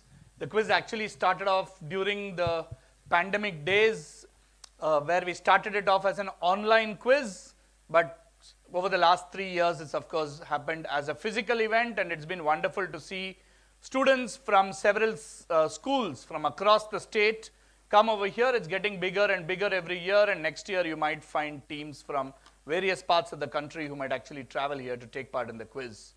We have two categories in the quiz. There is a junior category for grades 7 to 9 students. There's a senior category for grades 10 to 12 students. We had the prelims happen simultaneously today with about 15 teams taking each preliminary round, which was written with 25 questions. We finished the senior finals already, and in the senior finals, it is a very, very close contest. The lead kept changing hands across the 5 rounds, and finally we had Chitkara Public School win, coming in second, beaten by Mount Carmel School, who won the quiz by a narrow margin. And the home team, St. Kabir Public School, came a very close 3rd place. So they had a podium finish already there. And now for the junior prelims, and I find that the scoring in the junior prelims has been far higher than the senior prelims, so that's very good to see, right? It's going to be a very closely fought contest on stage as well. I will call you up in the descending order of scores, which is basis the highest scorer in the prelim will be called first. You have a choice of any table. Don't worry about the label that's already there. There will be a fresh label stuck on top of that, so you don't have to sit. If you are from Bhavan, you don't have to sit on either 2 or 7. You can sit wherever you please, right? If you sit on 2 or 7, we'll be very grateful because it will reduce our work a little bit. So that will be nice. And topping the prelim, in fact, with an excellent score of 21.5 on 25 is a team from Bhavan Vidyalaya, Sarthak and Agamya.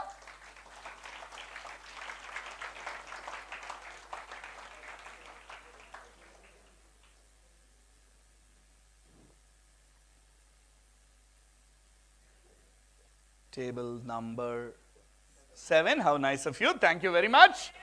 Bhavan Vidyalaya on table 7. Correct. You have won the administrators' hearts already. And because you have reduced work for people. Well done. Okay. In second place are Aryaman Jain and Aryaman Gupta from Saint Kabir.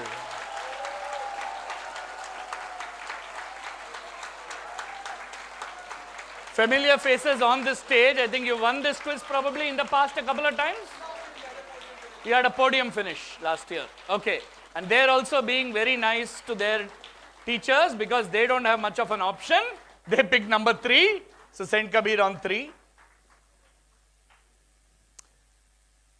Close behind them with 18.5 is our second team from Bhavan Vidyalaya, Abhiraj and Divyam.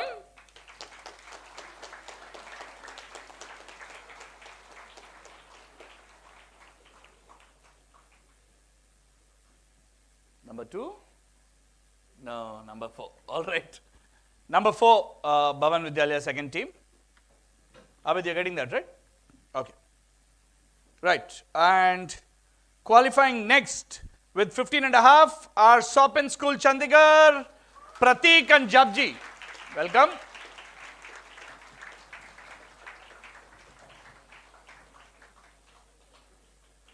Sopin School, where would you like to sit? 5? All right. Saupins, S, that's Sopins, right? Sopin School on number 6. Sopin. Okay, on number 5. You're choosing table number 5. Okay, after this we have a very close, this thing, okay. On 15 points, qualifying next are Mridul Vashisht and Nimish Agarwal, second team from Saint Kabir.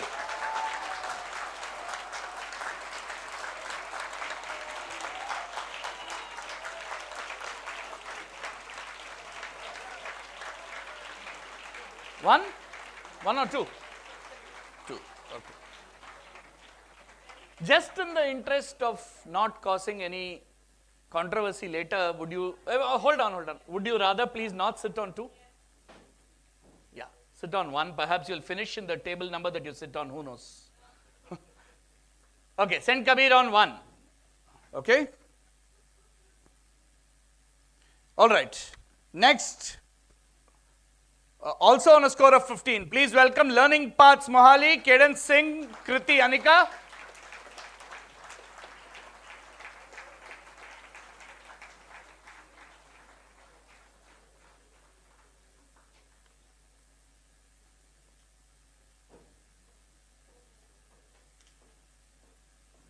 Learning Paths will take 6. Okay, got it. 6 for Learning Paths, okay. Also on a score of 15 are Mount Carmel School, Sonam and Sanskar.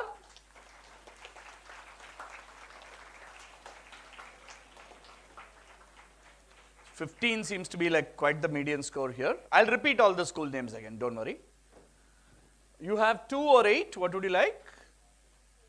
8, okay. So Mount Carmel on 8. And completing the lineup is a team from Vivek High School on 14.5 points, Ekansh and Ojas.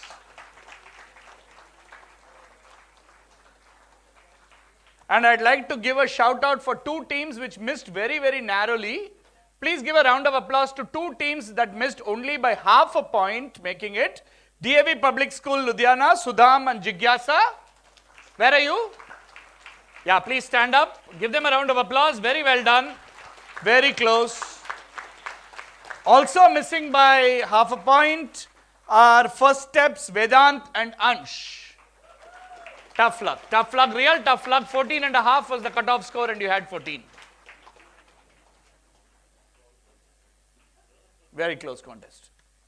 Okay, all teams are set now. Just repeating the, let's move on with the PPT deck and we'll repeat the school names again. So welcome once again. A quiz is brought to you by Nexus. You can follow us on Instagram. We have a lovely little quiz book that you can purchase on Amazon if you like.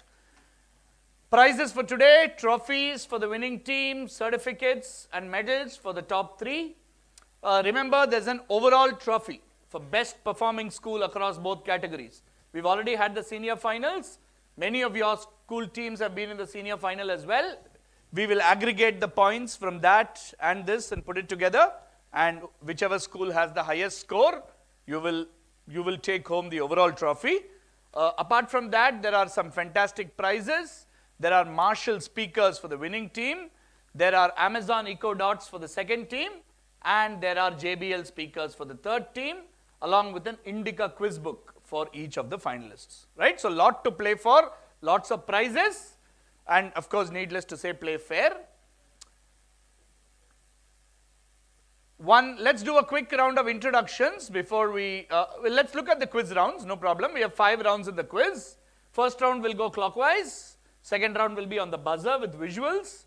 Third is a special grid round. Fourth round will be anti-clockwise and the last round will be the buzzer without the visuals, where only questions will be read out, right?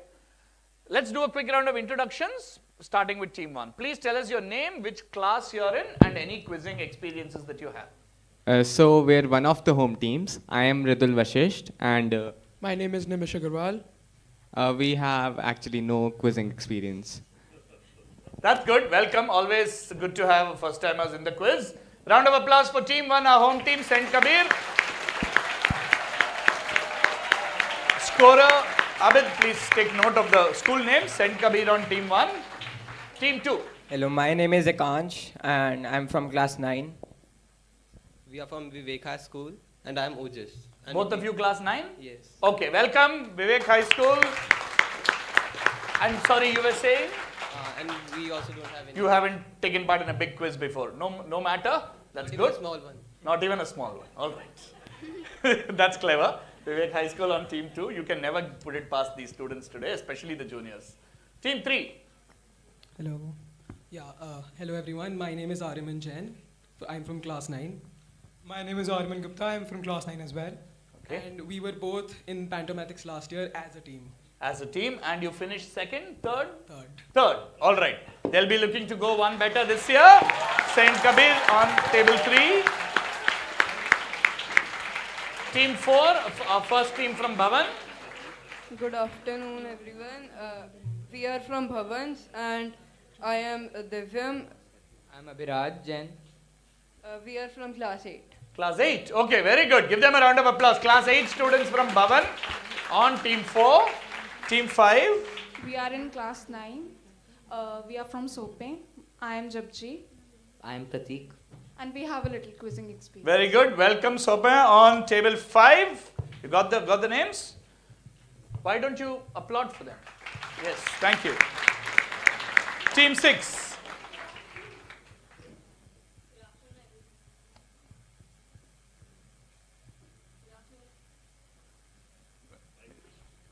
Have to check. Why don't you borrow their mic in the meanwhile? Check.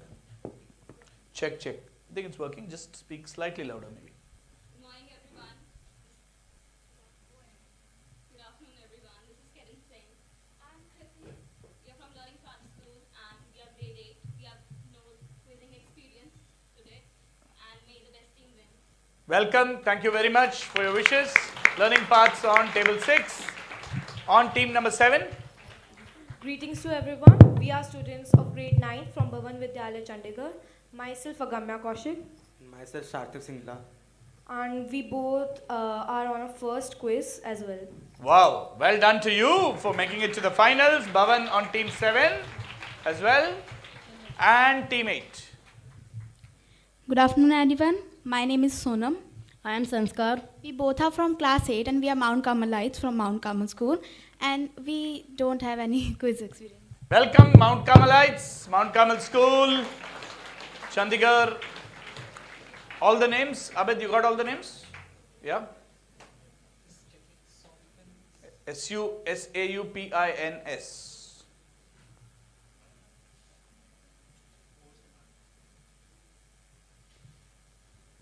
We good to go? All right. Let's see the rules for the first round. We have 8 questions this time, going on what's called infinite bounce, which means we start with team 1 for the first question. If they don't answer, it will keep passing. If team 3, let's say, answers, the next question will then go to team 4. So questions move around randomly. Remember, this is a general knowledge international quiz. While the questions are largely based on India, because we do want to also kind of test your knowledge on our own country, there are questions from across the world and across topics. So you will get your share of sports, politics, arts, movies, all of it coming in. No negative points on a direct or a pass, but however, if let's say the question is to team 1 and team 7 feels that they know the answer and don't think it will come to them and they're 100% sure, you can press the buzzer, write your answer down, right? Since you're attempting out of turn, if you get it wrong, there's a small negative there, -5. If you don't want to take a chance, don't go for it, just wait for it to come on the pass. When it comes on the pass, there is no negative at all. The negative only kicks in if you do it on the buzzer. And on one question, only one team's buzzer will be taken, and each team can buzz only once in the round. And you can't do that on your direct question, right? If the question comes direct to you, then you can't do that. Clear? Okay, we'll give you enough time, don't worry.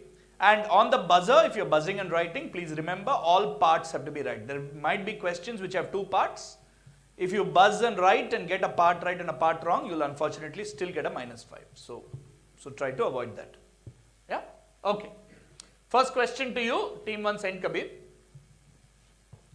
This collection, which can be found in the rock gardens, shares its name with a famous artifact from an ancient Indian civilization. What historically important artifact does this collection share its name with? We need a 2-word answer. There's actually a 4-word answer which contains a place name, but just a 2-word answer will also do.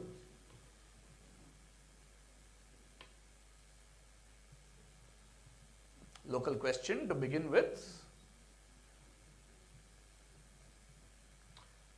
What is this part of the rock garden called? It shares its name with a historically important artifact from an ancient Indian civilization. It has an official 4-word name which contains the name of the place where the civilization existed, but you don't have to give us that, you can just give us the first 2 words, which is very descriptive of what's happening. In fact, if you don't know anything, look at that and what does it seem like to you? Just a descriptive 2 words. Nobody going on the pounce, surprisingly. All right. Team 1, you can go ahead. Taking a guess, Yes. I think these are clay dolls. Clay dolls, passes. Team 2, Vivek High School. Like Harappan dancing dolls. Can you give me a precise answer? Like Harappan clay dolls. Like from the Harappan civilization. Give me a final 2-word answer. Clay doll. Clay doll. I think that's what they said anyway. Dancing doll. Again, I'll give you one more chance. Can you be more precise with your answer?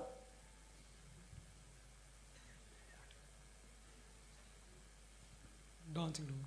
Passes. A dancing girl copper statue found in Indus Valley civilization. Where in Indus Valley civilization was it found? Do you know? What's the other place? Doesn't matter. What's your 2-word answer? Dancing girl statue. Dancing girl. That's the right answer. The dancing girls. This is the dancing girl of Mohenjo-daro, right? This is the statue that was found there. And at the time of partition, there's another statue called the priest king, which is of a bearded man who people assume was a priest who was also a king in the Indus Valley civilization. And there was a bitter dispute during partition and after as to which artifact will remain in Pakistan versus which will remain in India. The dancing girl of Mohenjo-daro is the one that stayed back in India. Good answer. Team 4 get themselves 10 points. And a round of applause from the audience, hopefully. Question now to you, Team 5.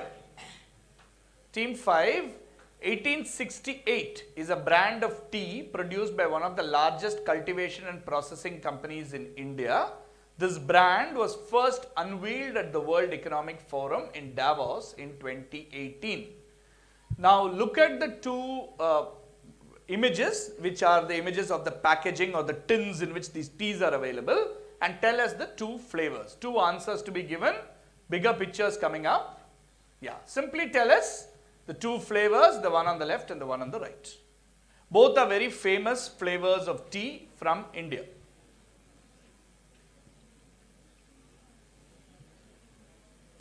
Very famous flavors of tea. Anybody wants to go on the buzzer? We need two answers. One long word, one short word.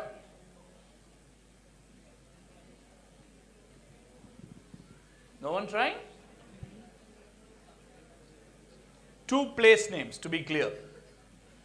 When I say place, it could be village, town, city, state, anything. But I need two place names. One long word, one short word. Just, oh, hold on. Just waiting to see. Anybody wants to go on the buzzer? No interest from anyone? Go ahead, Team 5. Karnataka and Assam. Karnataka and Assam. Assam is correct for the one on the right. How did you work that out? And how did you work it out from the image? Those are traditional tea workers. In Assam, they have You are able to see only the tea workers there. There are hills as well. What do you think that outline looks like? The rhino. All right, the one-horned rhino. That's 5 points on Assam to Team 5. The first part is still open. They said Karnataka, which is incorrect. Darjeeling. Darjeeling, very good. That's the right answer. That's the other 5 points. That's Darjeeling, Assam tea and Darjeeling tea. So tell me, audience question, this 1868 tea brand was launched by which major Indian business group? Tata, correct. And do you know why this brand is called 1868? Yeah? What was established? That's correct. That's the year when Tata Sons was established, 1868. And that's why this tea brand is a very premium tea brand called 1868. These are Assam and Darjeeling tea, and you can see some of the other lovely flavors and the beautiful illustrations that go with them, including a rhino for Assam with great difficulty they put together, but Team 5 noticed the hills and the tea workers, but still got themselves 5 points. Right. So 5 points each to Teams 5 and 6. Question to Team 7. Team 7, according to a French traveler, Jean de Thévenot, who visited in the 17th century, the purpose of the monument's construction differed from what is commonly believed. So people believe this monument is constructed for one reason, but he says it's not that, it's something else. He stated that the tower was built to celebrate the beginning of the second Islamic millennium, which is in line with the accounts given by Persian texts. Which monument in South India was he talking about? It's a very famous monument in South India. And it's located in a very important city. The monument is very synonymous with that city. People believe that the monument was constructed for one reason, but this traveler has said that it's actually not. In his accounts, it was constructed for a different reason. Hold on, we'll see if anybody, just a one-word answer, what monument? It's a defining feature or a defining image of an important South Indian city. So this is not some small town thing tucked away somewhere. Everybody in the country knows it, has seen it.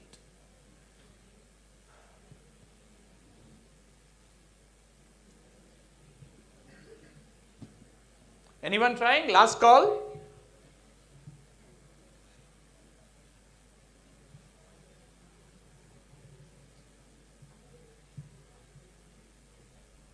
Okay, Nobody's trying. Go for it, team 7. Is it Charminar? What was the original reason why what is the reason that's believed that the Charminar was put together? But why are you guessing Charminar? Because it is the most famous of Hyderabad. Is the right answer. It is the Charminar. Well done. That's a very good guess. Is the Charminar. The common belief is that there was a plague that happened in Hyderabad, and at the end of the plague, as a way of kind of propitiating God and thanking God, the Charminar was put up with those 4 towers. That's why it's called Charminar. It's a defining image, like they said, of the city of Hyderabad, with bustling markets and food lanes all around in what's called the old city of Hyderabad. But this traveler essentially said it is put up to signify the start of the second Islamic millennium. And certain Persian texts seem to justify that as well. So these are the different interesting stories we hear about monuments. That's a good 10 points to team 7. Team 8. Every year, the Oxford English Dictionary chooses a word of the year. In 2015, they did not choose a word, but decided to honor a new form of communication, which had started becoming popular among the younger generation. What was the OED's 2015 word of the year? You have to describe your answer. So just giving one word will not do. You have to give a little description of your answer. So it is a very interesting choice because they didn't pick a particular word like they do every year. They picked something that became a new form of, that had started becoming popular among the younger generation. Today, this has become popular across the world with everybody.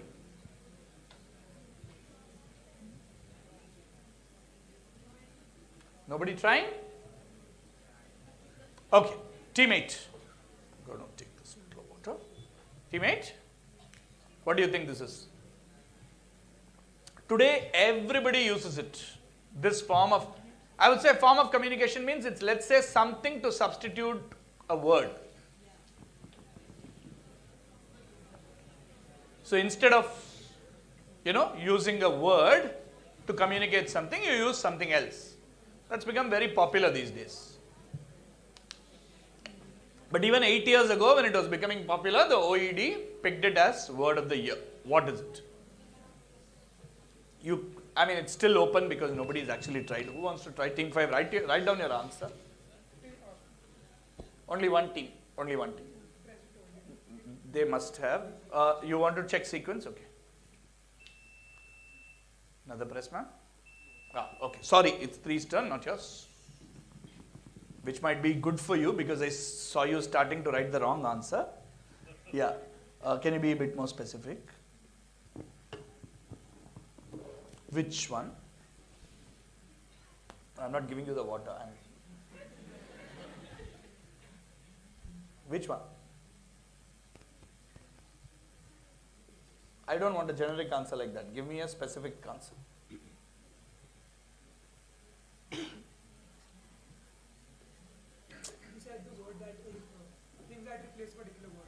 This is what you have written. But what was chosen as word of the year was something, one specific type of this. What? Or what did it show? Yeah, that's what I wanted. Team 8, do you have a guess? Long time now. So we don't have any guess. Sure you don't want to guess? There's no negative marking. So No? Team 1.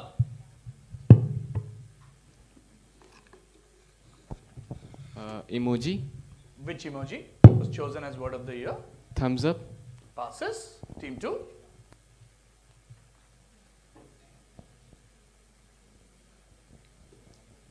Hello. The word was Yeah, hello.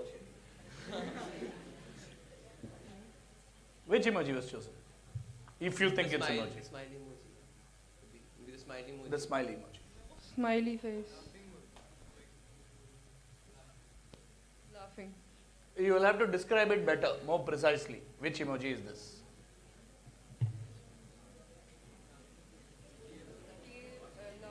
Into the mic. Laughing at the emoji with tears. That's the right answer. The laughing emoji with tears. Yes, that became the word of the year actually because that had started becoming very popular. That's the face with tears of joy, as it's called, emoji. 10 points to team 4. And we'll give it to team 3 on the pounce. They get the answer. Team 3, 10 points. 3 and 4, 10 points.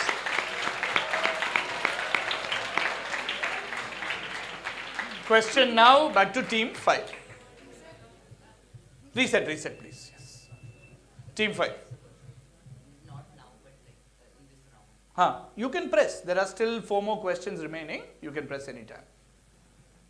Yeah, this is the old crest of a football team based out of a European city on the Mediterranean coast. You don't have to follow football at all. Tell us which city's football team is this. You don't have to follow any football to get this answer. So look at the image. Tell us which city's football club is this. Is nobody going for the buzzer? Only once. 8 have gone for it. Write it or write it down. Don't speak into the mic. Please write it down.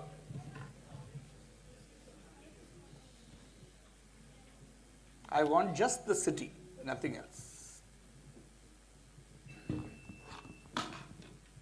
That's the country. I want the city.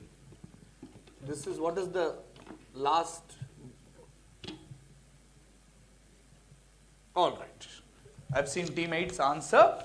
Team 5. What's your guess? Which European city? Not Manchester. Team 6. Barcelona. Not Barcelona. Milan. Team 1. Manchester, Barcelona, Milan so far. Oh, because of AC, you went for AC Milan. Okay, that's not the old crest of AC Milan though. Man United. Not Man United. I told you, you don't need to know anything about football. You can see the image and work it out. Italy.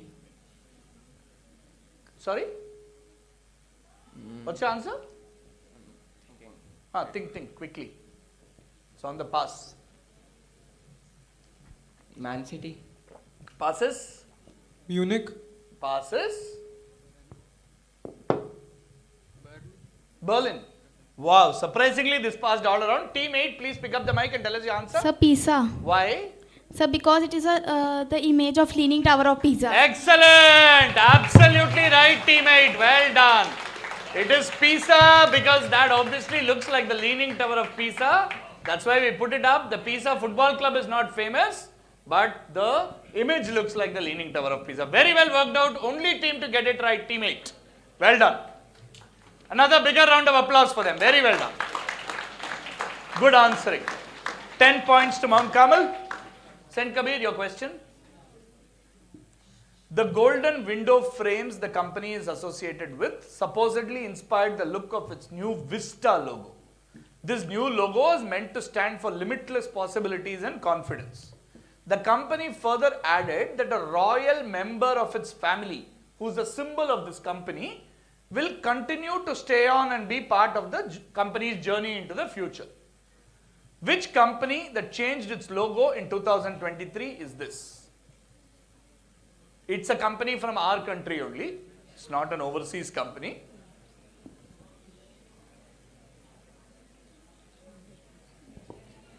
Shh. Audience, please keep silent. Please don't prompt answers. It's not fair. Which company is this that changed its logo? It said that a royal member of the company, of the family, which is the symbol of the company, will continue to stay on, but they've created a new logo which has golden windows. Very much a company from our country. Yes, team 1. Air India. Air India, as simple as that. Well done. It is Air India. This is the new Air India logo.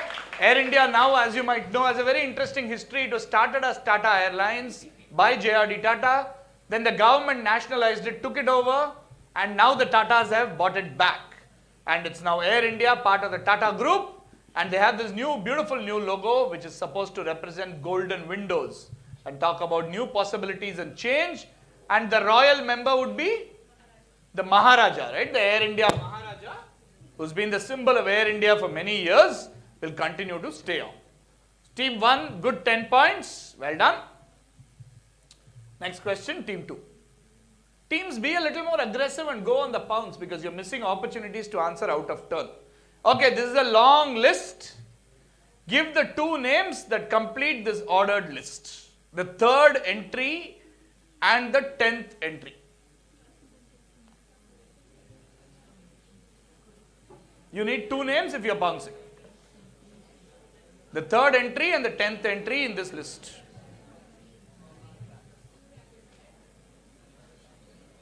I mean, Deepta already warned you, there would be cricket questions in the quiz. Okay, sequence. Yeah, team 4. First is.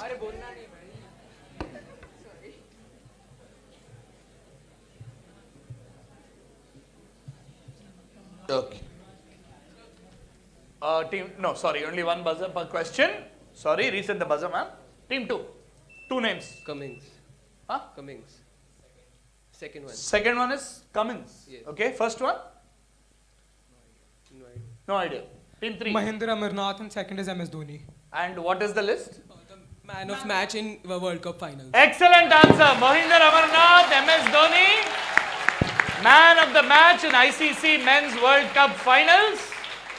1983 and 2011, the 2 years that India won. And of course, Travis Head more recently.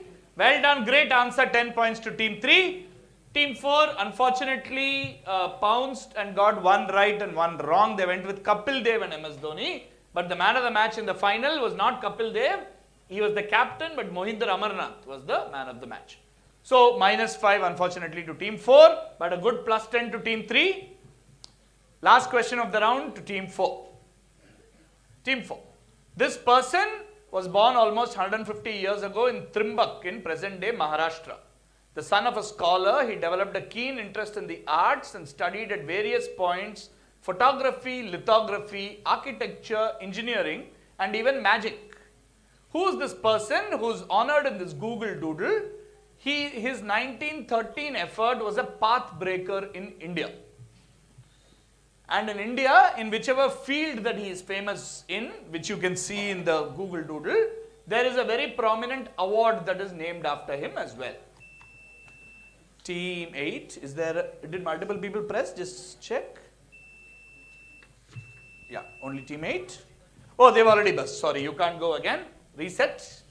Allowed only once. You got it on PISA, so you can't go again. Nobody else trying? Last question of the round. If you want to try, you have to try now. No? Alright, go for it. Team 4, give us a name. Who's this person that you see? We are not sure. Satyajit Ray. Satyajit Ray. Passes. Why are you saying the same answer? Tell something else. Okay, passing you. Dada Saheb Phalke. And what did he do? What is the path-breaking effort he did in 1913? No idea. Who is he? What does he do? He was a director. And so what did he do in 1913? What could he have done for all of us to celebrate him so much? Made an excellent film or something like that? Yeah, not only an excellent film, he made the first film in India. You're right, it is Dada Saheb Phalke. Well done. So, he made India's first ever film. What is the name of the film, audience?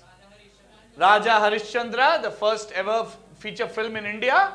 It was, of course, a silent film, and the Dada Saheb Phalke Award today recognizes lifetime contribution of people to Indian cinema. There's a lovely Marathi movie as well called Harishchandrachi Factory that you can watch. Because those days, the reason it's called so is because filmmaking was so new. People didn't know what to say at home if they were asked where they were working. So they used to say, we are working in Harishchandra's factory when they went to shoot for the movie. All the staff and the actors involved in the movie. That's why it's called Harishchandrachi Factory. Team, who got that? Team 6. Team 6 get +10. End of the first round. Time to take a look at the scores.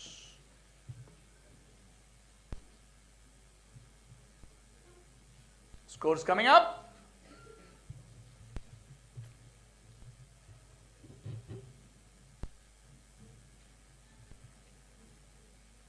Hopefully, yes, here we are. We have Team 3, St. Kabir in the lead with 20 points. We have learning paths on 15. We have Bhavan team 1 on 15. We have Bhavan team 2 and Mount Carmel on 10. We have St. Kabir 1 also on 10. Swapa on 5 and Vivek High School will start soon. Okay, pretty close contest. Just a 5-point lead at this point of time. We saw what happened in the last category quiz. It's very close. Right.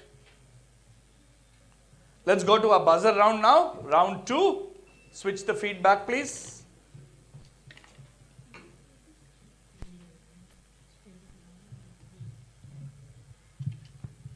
Yeah. Buzzer round. The rules are as follows. There are 5 questions. All of them will be visuals. So I will ask you the question and then we'll put up the image on the screen. Whoever buzzes first, we'll check the sequence. +8 -4 and 2 attempts allowed, which means somebody buzzes, gets it wrong. We'll go to the sequence and see who's next and they will get to answer, right? First question, we're going to show you a flower. Yeah, which building in the UAE was inspired by this flower? Which building in the United Arab Emirates was inspired, which building's design was inspired by this flower? Team 8. Burj Khalifa. Excellent answer, team 8. +8 to you. It is the Burj Khalifa. Reset. Second question. This person is the captain of which football club? Sequence, please. Team 5. Indian football team. Which football club I specifically said, so I'll give you one more Chennai chance. FC. Huh? Chennai. Not Chennai in FC. Sequence -4 to team 5. Next on the sequence, ma'am. Team 4. Bangalore FC. Bengaluru FC is correct. That's Sunil Chetri. The India team captain, yes, but also the Bengaluru FC captain. So on that question, -4 to team 5, +8 to team 4. Third question, what is the name of the statue? It is a word that is also found in the preamble of the Indian Constitution. Team 6. This is Bhimrao Ambedkar's. That's the person. What's the statue called? It's called the Statue of Dash. Yes, it is Bhimrao Ambedkar statue, but we didn't ask you to identify the person. What is the statue called? The way Sardar Patel statue is called Statue of Unity, what is this statue called? It's a word found in the preamble. Quickly. Secularism? Not secularism. Next on the sequence. Okay. Next. 7.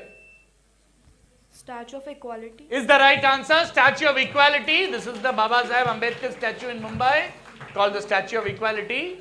Put up in 2015. Team 6 get -4. Team 7 get +8. Buzzers have been reset. Identify this character. Audience silence. Silence. Team sequence. Yes. Team 2. Jack. Not Jack. Parrot. Not Jack Sparrow. No. Incorrect. Anybody else trying? You can reset the buzzer. You can reset the buzzer. You can reset the buzzer, ma'am. Reset the buzzer. Yeah, team 3. Captain Hook. From? Pirates of the Caribbean, I guess. Huh? Captain Hook from? Captain Hook. Okay, Captain Hook is right. Take your points. It's Captain Hook from Peter Pan, not from Pirates of the Caribbean. But Captain Hook is right. Very smart. I only asked for who? Captain Hook. Okay. Captain Hook. Stop it there before you say wrong things. Good idea. Team 2 -4. Team 3 +8. Okay. Last question. Identify the dance form. It's named after a village. Team 3. Sorry, I'll take only one answer. I heard an answer. -4 to team 3. Reset the buzzer. Anybody else wants to go? There's one more turn open. Team 5. Kuchipudi. Kuchipudi is the right answer. I'm sorry, team 3, you can't do this. We have to play fair. First answer from every team. -4 to team 3, +8 to team 5. So, lots of scoring on this round. Scores have gone topsy-turvy, I think. Yeah, and certainly don't injure each other or the tables or the screen or any such thing, or the quizmaster, please. Okay?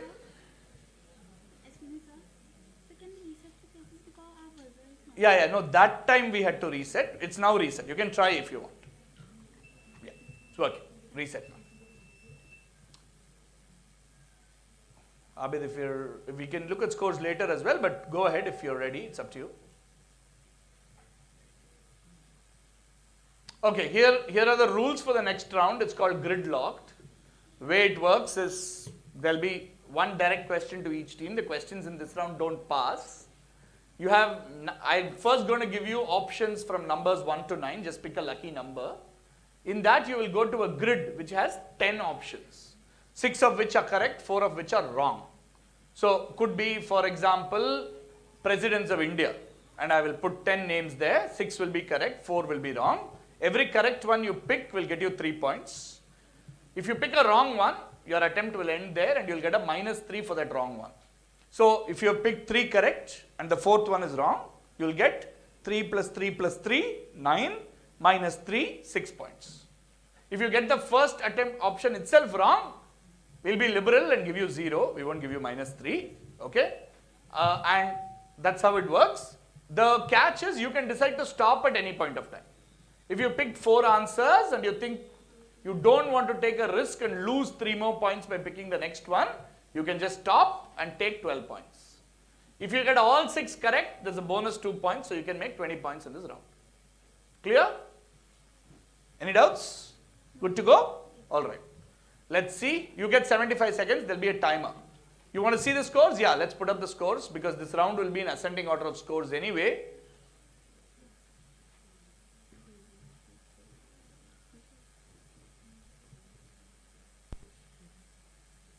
Alright, 2 rounds done and here come the scores.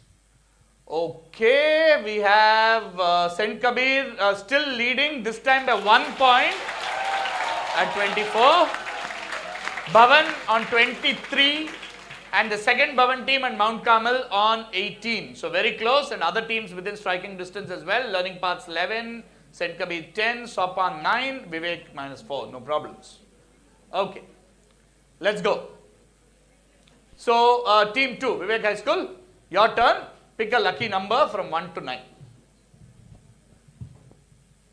We choose 6. 6. Okay, 6 for you. You have 75 seconds. There's a clock on the screen.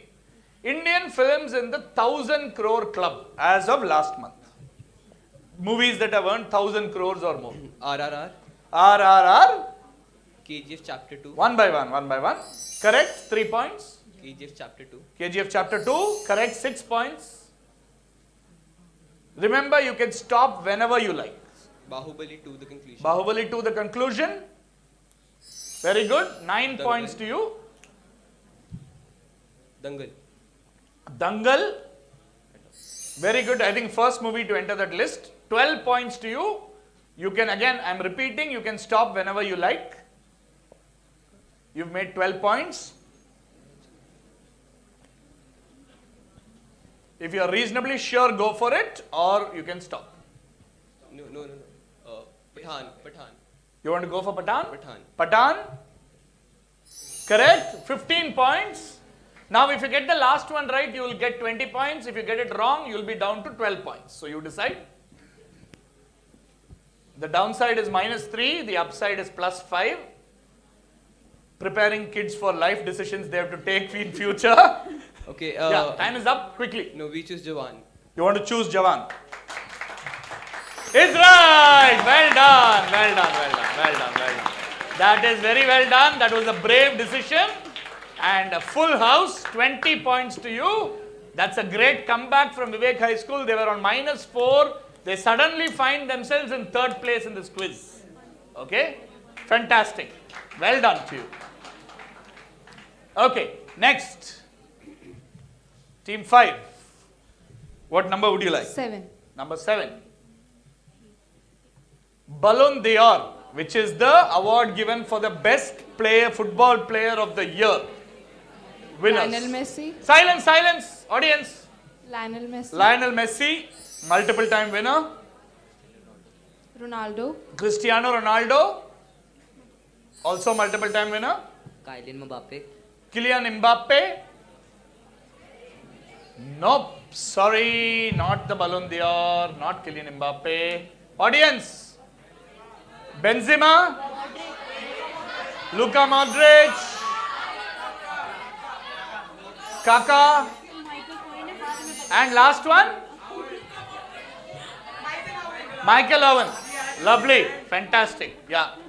We knew football. We had a choice between a football question and a cricket question, and we decided to choose the football question because that's what actually kids follow these days. So that turned out right, but unfortunately you got 2 correct and the third one wrong. So you get a net total of 3 points. 3 points to team 5. And next to pick will be sent team 1, I guess. Team 1. 3. Number 3. 6 longest Indian rivers. Straight geography GK.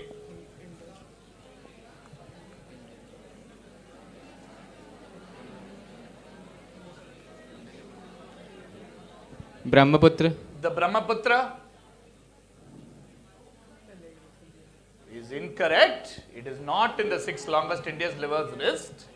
You should have gone with a very obvious one first up at least, which should have been the Ganga. Okay, let's see the answers. Ganga, Indus, Krishna, Godavari, Yamuna, Narmada, okay, Godavari, not the Kaveri, Godavari is right, well done, and Yamuna. That is correct. Those should have been the 6. Tough luck, no points to team 1.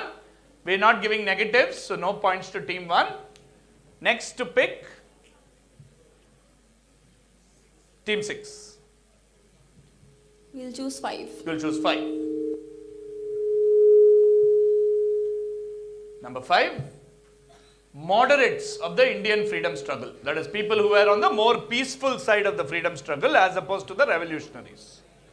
So in the Indian freedom struggle, a bunch of people took the peaceful route, bunch of people took the aggressive route. Who are the moderates?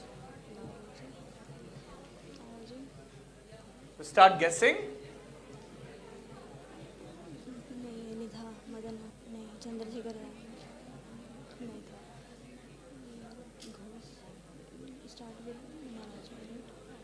Start with Dadabhai Naoroji. You start with Dadabhai Naoroji. Good start. 3 points.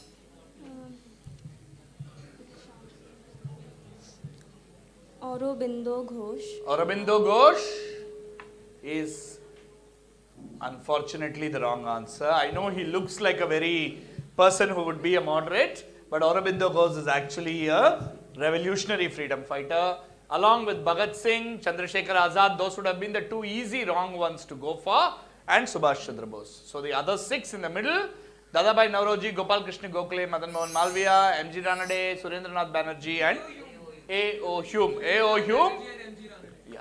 A.O. Hume, of course, was a great ornithologist and also the founder of the Indian National Congress. That's correct. Okay. Tough luck. No points to team 6 as well. Who picks next? The 2 teams tied, I think. 7 and 8 are tied. Okay. So we'll go with 7 first. 4. 4. Indian cities with active metro rail service.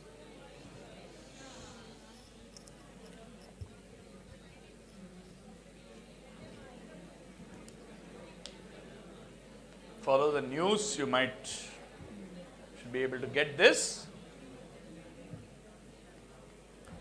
Keep watching the clock on the top right. Bangalore. Bangalore, correct. We just opened a new line as well, which has become very helpful in Bangalore.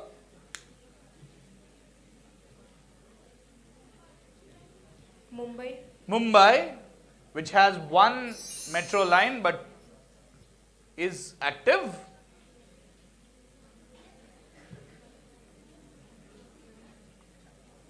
Please watch the timer. 20 more seconds left. Jaipur. Jaipur. Good answer is correct. 10 seconds remaining. When the timer comes to 0, I'll just automatically stop you and give you the points. Ahmedabad. Ahmedabad is correct. And your time is up. You get yourself 12 points. Well done. Round of applause to them. You picked 2 tricky ones in Jaipur and Ahmedabad. Which are the other 2 audience? Pune. Yes, and Kanpur. Yeah, well done. Pune and Kanpur is correct. Good. 12 points to team 7. Team 8, what number would you like? Number 8. Number 8. Which of these are marsupials? You know what a marsupial is? A mother which carries the young one in a pouch. Which of these are marsupials? Audience, don't prompt, please be silent. Kangaroo. Kangaroo, of course.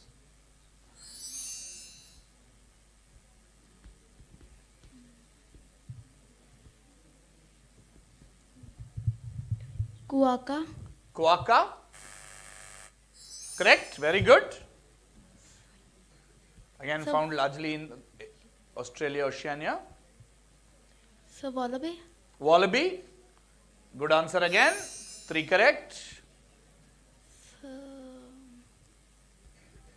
numbat. The wombat. Sir, numbat. Numbat. N-U-M-B-A-T. Okay, is correct. Well done. 4 correct. 10 seconds remaining. Sir, Tasmanian. Tasmanian devil. Yes. Okay. Yes, very good. Time is up. I have to stop you. You get 15 points for picking 5 correct answers. Very good. What is the 6th answer you would have picked? It would have been mole. The mole. Let's see if that would have been correct. It would have been wrong. The wombat, also found in Australia, would have been the right answer. But very good, 15 points to you. Well done. Let's go back to the grid. And now let's go to team 4. Team 4, right? Team 4, yeah. 2. 2. Officer ranks in the Indian Army. Which of these ranks are ranks belonging to officers? Only army. In the Indian Army, yeah. That's what the question says. Only army ranks. Lieutenant. Lieutenant. Correct. Captain. Captain. Correct. Colonel. Colonel. That's 3 easy ones Brigadier. done. Brigadier. 4 done. Major. Major. That's 5 done. And General. General. Well done. 20 points to you. Easy one you picked. All the other ranks are Commodore, Rear Admiral are in the Navy, and Group Captain and Squadron Leader are in the Air Force. Well done. Luck of the draw. 20 points to you. Team 4. No pressure on you. Team 3. 1 or 9? 1. 1. Asanas in the Surya Namaskara. Oh no. If only you had listened to your mother. Bhujangasana. Bhujangasana. Number 3. Just point out the number, okay? 1 to 5 on the Number first row. 1. Number 1. 1. Number 1. Pranamasana. Hastapadasana. Hastapadasana, which is number 8. Correct? Wow. Second last. Second last, whatever that Tanasana. long name is, starting with H. Okay. Correct. 4. Tadasana. Correct. Huh? Tadasana. Which is number Fifth. 5. Is it? Yes. Number 5, Tadasana. Correct. 5 correct. Be very careful. You have a lot of time. You have 20 seconds remaining.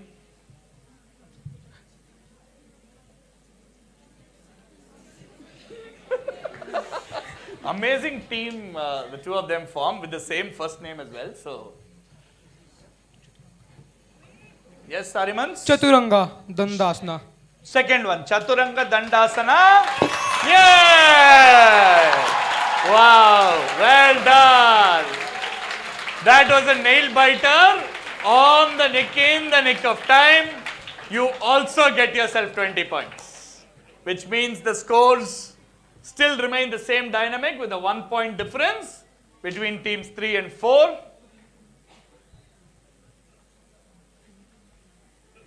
Let's take a look at it anyway. Very close, yeah? Yeah, okay, St. Kabir 44, Bhavan 43. Mount Carmel in third place now decisively with 33 and Bhavan on 30. Right, all teams are on the board, which is good. And Vivek High School have actually come straight back up to 5th place. That's what can happen. Well done.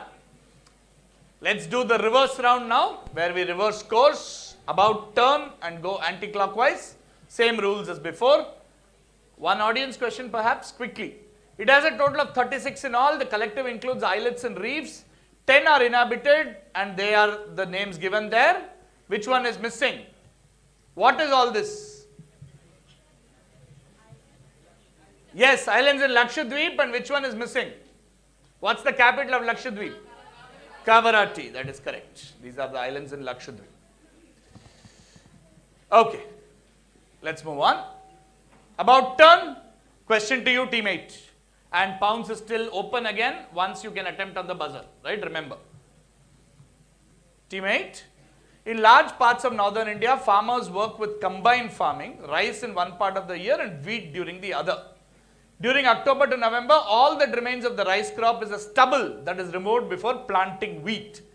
The removed stubble is used as fodder, but the government pays 100 rupees a quintal for the stubble, so they don't really use it. What do they do?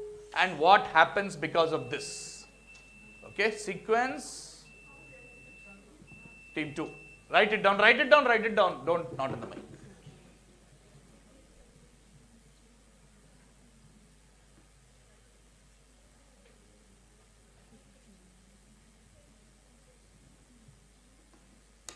For the first part, I just want to know what do they do with it? Okay, and can you be more specific in terms of a location or something for this? Where? I mean, that you decide.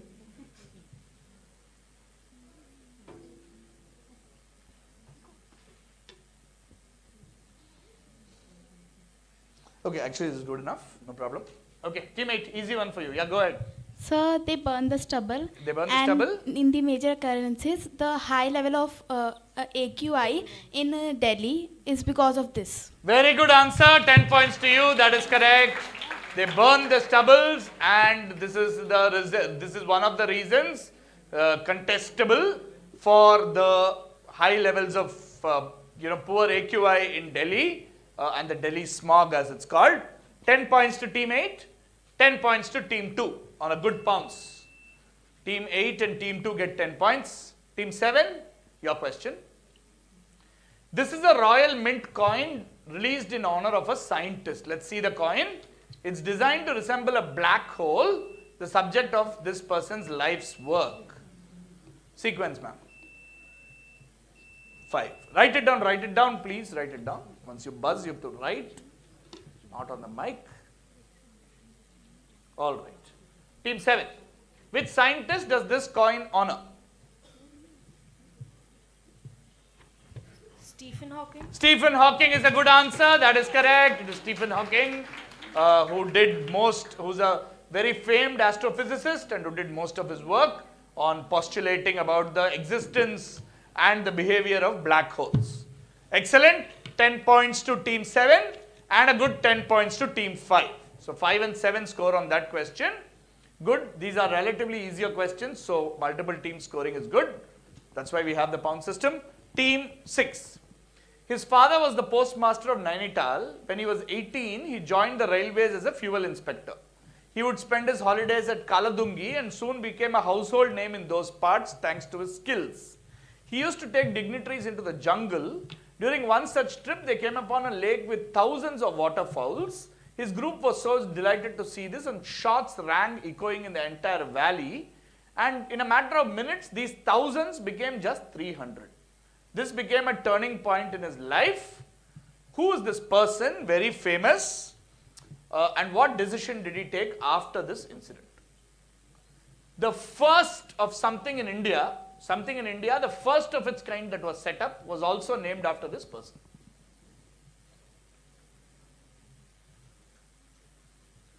Lots of clues. You have the area as well. Nainital, so which is Uttarakhand, on that side. So who is this person? What decision did he take?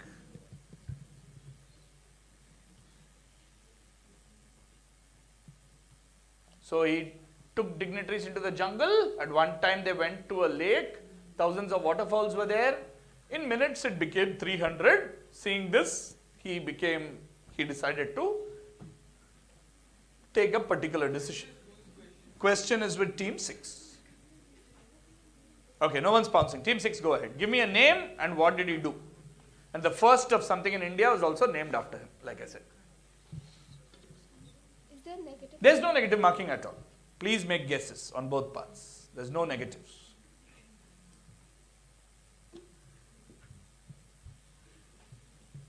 Do you have an answer? No? Passes? Team 5. Is it Jim Corbett? Jim Corbett, and what did he decide to do? Established Jim Corbett National Park. I mean, that the government established much later. Yeah, that is correct. I'll give you the points. He gave up hunting and became a conservationist, right? So this is Jim Corbett. He used to be a very avid hunter, and then he realized he became quite heartbroken at seeing the wildlife being destroyed. So he gave up shikar or hunting, became a conservationist, and only when a man-eater needed to be captured would he go and hunt. The government, of course, the first national park set up in India was called the Jim Corbett National Park. Good answer. Team 5 get themselves 10 points. Yeah, please encourage the teams, please. Thank you. Team 4, yours. Okay, let's play the audio.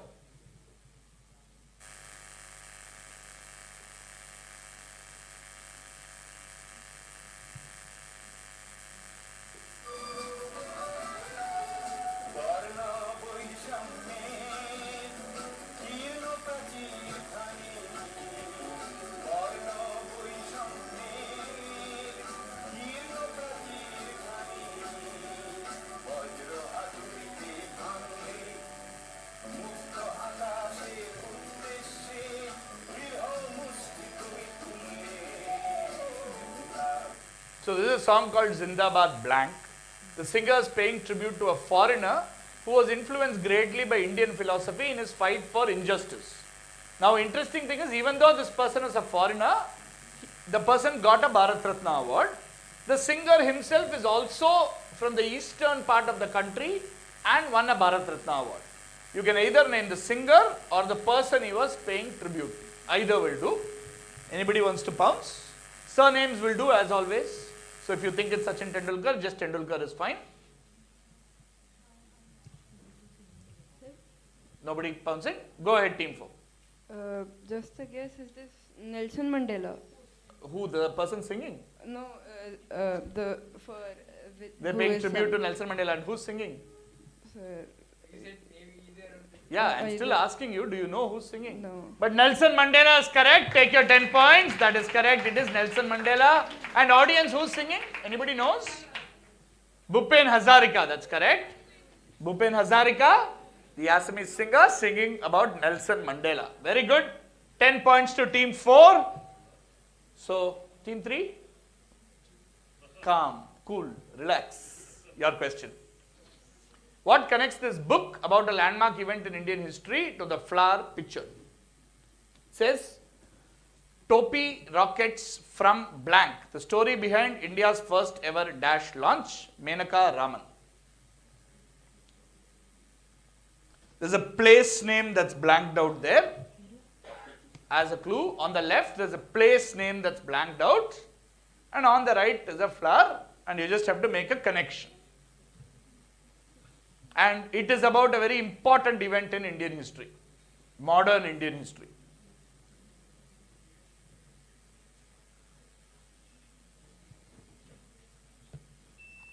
Okay, 8. Write it down, please.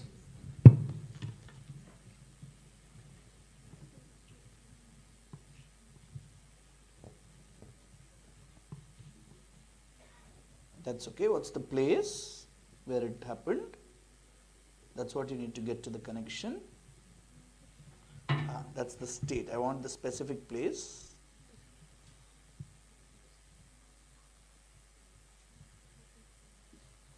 And how does it connect to the flower that you see there? That's the question. The question is, I'm not asking you what this book is about. I'm asking you to connect the book with what is the flower that's pictured there.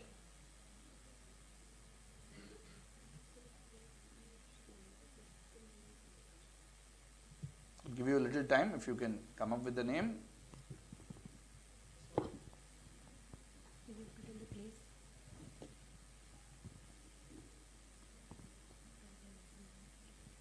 Can you roughly at least tell me how it connects to the flower pictured? If you can explain that to me, I will not give you any negatives if you've just forgotten the name. But how does it connect to what you see on the right? Sorry, that's too much time. I'm sorry, I'll have to give you a negative. That's -5 to team 8. Team 3. Sir, it is the name of a place, right? Yeah, you tell me. Okay, it is the name of a place. Yeah, go ahead. Which place? We're just guessing. Is it Sriharikota? Sriharikota. And how does it connect to the flower picture? I would assume that the flower is found there. The flower is found there. So it is from Sriharikota, and I connected like the green one is the moon and white are the rockets. Like that. Okay. Nice, nice. Interesting. The place is Sriharikota, and during the first rocket launch, I think the hydraulics of the launching system failed. So the flower is facing downward, so the rocket was also Season facing 2, downward. episode 5 of Rocket Boys, huh? Okay, passing on. Yeah, yeah, very creative. No, all that happened, they showed in that OTT show, that's why they're saying all this. Yeah, oh, you bounced, your guess. Sriharikota. Okay. And I think Sriharikota is named after this flower. Is named after this flower, very good. We are sure about the place, it's Sriharikota, but we have no guesses about the flower. Okay. We'll pass. Pass.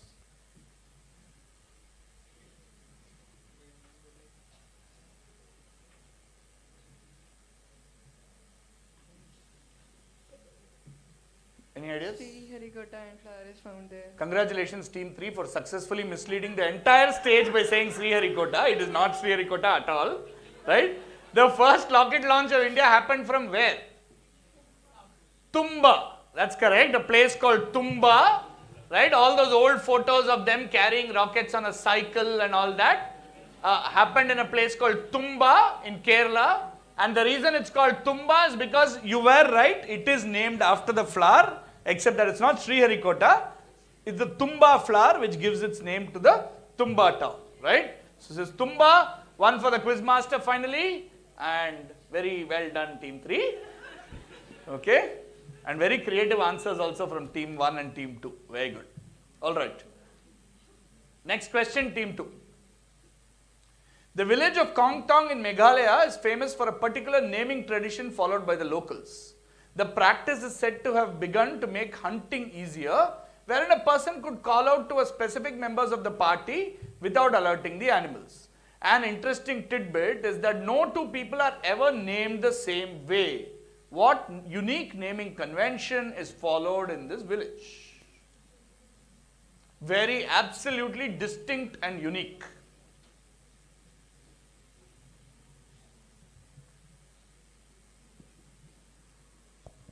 By making One sec. We have pounces still potentially open. Only 3 questions left in the round. Anybody wants to pounce? Go for it. No? Go ahead, Team 2. Guess by making interesting sounds, bird sounds. Slightly better. Give me one word for it. Mouth, from the mouth. When you make sounds from the mouth, it's called? Speaking. Producing Okay. sounds. Squeaking. No, nothing so complicated. What is a normal thing that you would do to make a sound to attract someone's attention? Think simple. Don't give me some biology explanation and all. Give me one simple word. One simple word.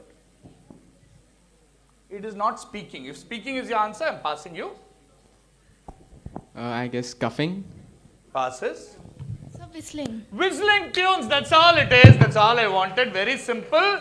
People are named using different whistled tunes, right?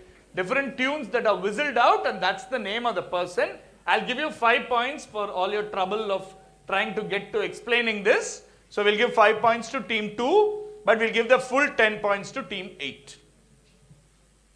Okay, 5 to 2 and 10 to 8. Question to team 7. Penultimate question of the round. In a particular category of this event, this person earned the nickname the Lightning Kid for his quick tactical calculations. His autobiography is quite aptly titled Mind Master because he was truly a mind master. Who is this?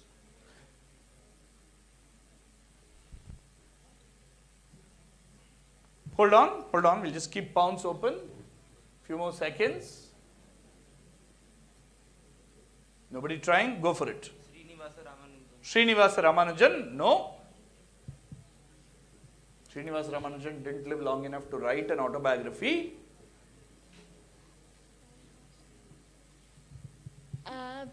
It's a guess. Yeah, guess please. It's a quiz, so you should guess. It's his, yeah. Don't guess a woman, at least.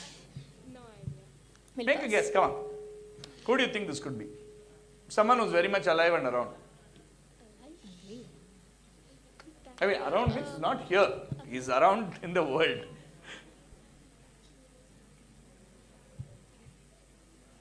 So give me a name. Carlson, I think he was. Magnus Carlson. Yeah. Vishwanathan Anand. Vishwanathan Anand, as simple as that. Vishwanathan Anand, you did all the hard work and got to, and then said Magnus Carlson. Anand even now is one of the leading players in the world for rapid chess, which is like a very quick format where you have barely a minute on the clock before you have to play. He's very good with rapid and blitz chess, and so he got the name Lightning Kid. He was India's first grandmaster, of course, and his autobiography, beautiful autobiography, is called Mind Master. Well done, 10 points to team 5. Last question to team 4. Last question of the anti-clockwise. We still have a buzzer round left. Yeah. Okay. This is a song from the Tamil film Jeans, which Indian landmark also features in this video. We are not showing you the landmark, but you have to tell us which Indian landmark also features in the video. What are they trying to show?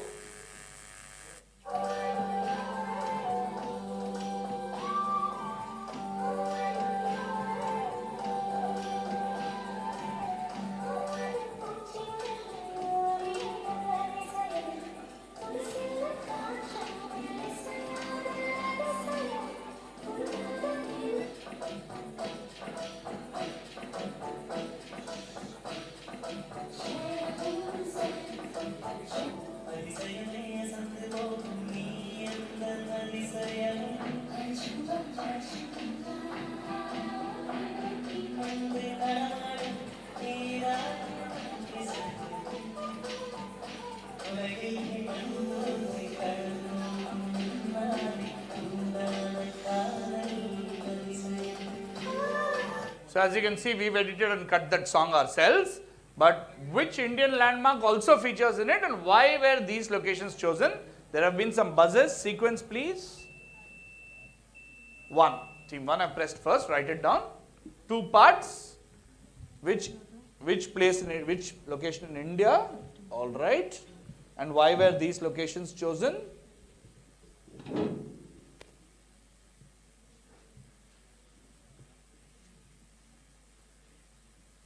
All right. I have seen team 1's answer. Team 4.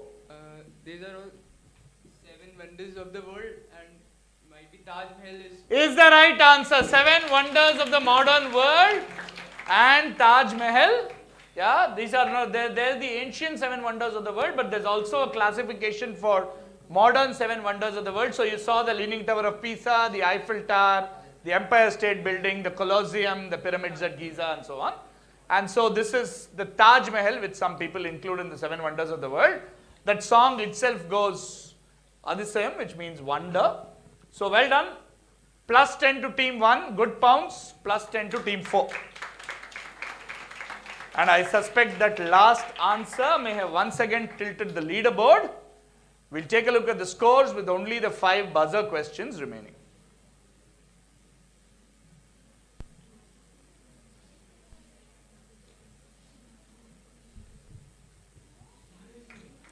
All right. Team 4, Bhavan, actually are in a good lead with 63 points. And in second place now is Mount Carmel, Team 8 with 48 points. St. Kabir in third place with 44. But breathing down their necks are Sopa on 42 and Bhavan on 40. Vivek High School not too far back as well on 31. Right, so anybody's game. Very, very close contest. Remember, top 3 win great prizes, right? Plus 8, minus 4 on the buzzers. Nothing's going to come on screen. I am going to just ask you the questions. So ready? 5 questions and nothing will appear on the screen. Maximum of 2 teams. Which Italian team has won the most Formula 1 races in the history of the sport? Sequence, ma'am. 3. Ferrari. Is correct. Plus 8 on Ferrari. Reset. Easy. Which famous scientist was featured on the first logo of Apple computers? Team 3. Isaac Newton. Excellent. Plus 8. Isaac Newton is right.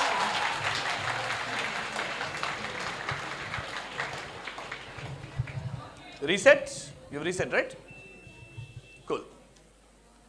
Which upcoming film will feature Vicky Kaushal?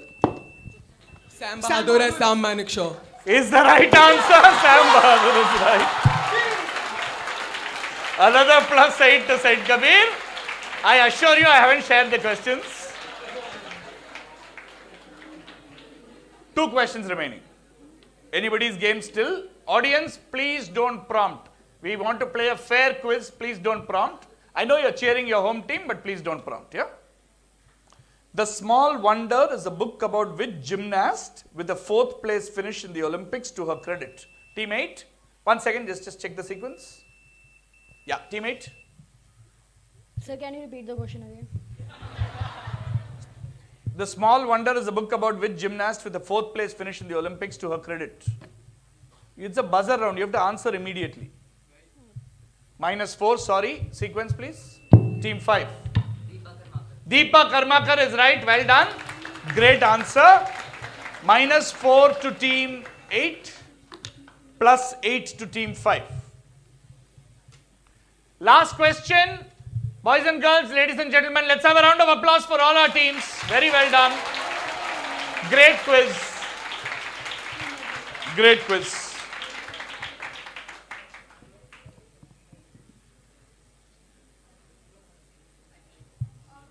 Fill in the blank. Very simple. I'm going to give you 2 names. I was really surprised. I'm going to give you 2 names. You just have to give me the 3rd name. Very simple. Just wanted to end on a light, easy note. Chandigarh, Mohali, dash. Sir. Hold on. Sequence, please. 7. Panchkula. Is the right answer to make up the Tri-City. Panchkula is right. That's plus 8 to team 7. I think they were beaten nanosecond on the buzzer to the buzzer by over team 4.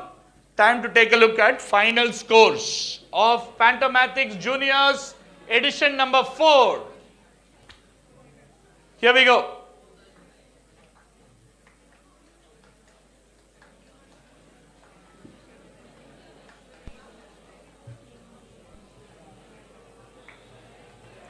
All right.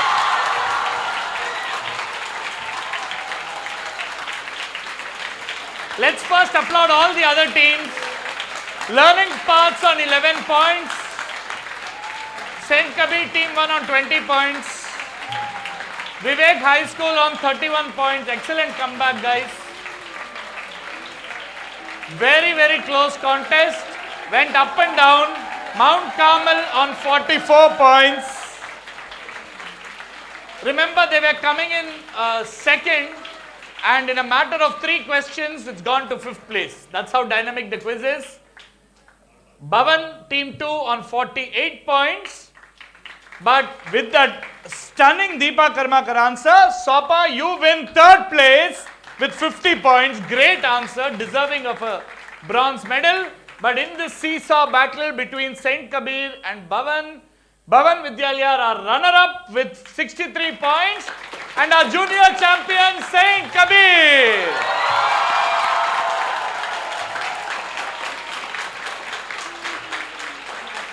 Right.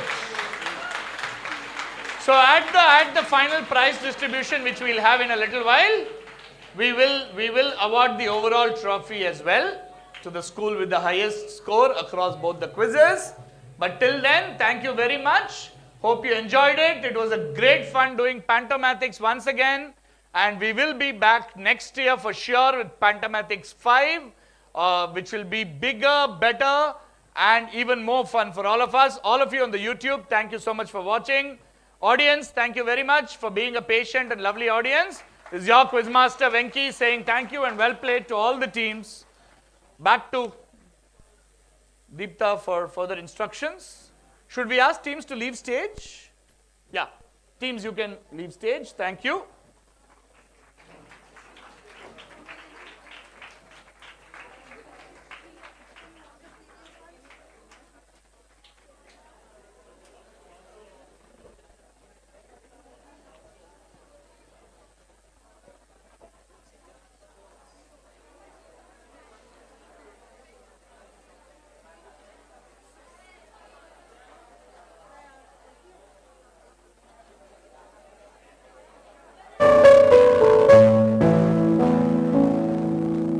Adevare, why don't you write down this also and give it to me?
Scores while we calculate the winner of the overall trophy. But before we felicitate our winners of the day, may I request our principal, Ms. Shilpi Sood Gill, to please share her thoughts on today's event.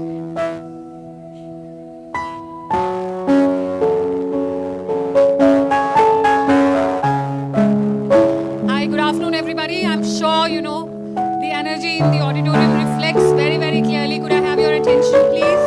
May I have your attention? I know you're super excited, and that's very, very obvious. And you know, all this buzz, yeah. So it's not just, you know, I understand that, you know, our home team has won. But I think it's more about the whole joy that we all experienced during the course of Pantomathics today. So let's hear it for our quiz master to begin with. I think the way he kept, you know, all of us engaged, and he kept encouraging every team.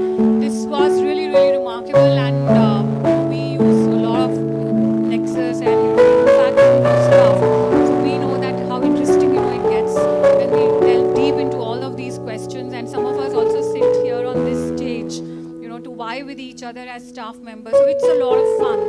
And I think the whole idea of Pantomathics is to create this culture, to create this community, wherein, you know, quizzing is not limited to St. Kabir Public School.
we are in. Because until and unless we are aware, we will not be able to make some specific decisions, or you see the problems that the world is confronted with. We'll be able to do all of this only when we stand well informed. Especially in this world, when everything is only a click away. So a lot of times, we don't even sort of remember or try to remember a lot of things. But here, I think all the students who participated today, or the preliminary as well as the final round, we should give them a loud round of applause. Their teachers, the school principals who went ahead with this initiative of sending their teams today. Believe me, when we were trying to reach out to a lot of principals, they kept they answered back saying that, oh, it's Diwali break and our teams won't be able to make it because children are busy with Diwali and school is off and the like. But all of you are here. It shows how involved you are in and how pro you are about quizzing. So hats off to all of you. Let's hear it for all the participants, the teachers, their mentors, their school principals who took this initiative, and of course for Mr. Gurpreet Singh Bakshi, our administrator, who's been taking a lot of initiative to keep Pentomathics rolling year after year. And with him around, we're very, very confident that we'll keep coming back year after year. Thank you very much, and keep enjoying Pentomathics in the years to follow. God bless you. Good luck, everybody. Thank you.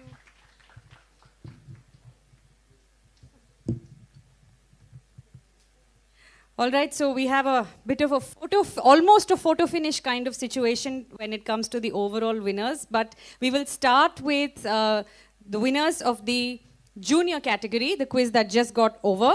But before I call out the winners, may I please have our principal, Mr. Bakshi, Venki on stage.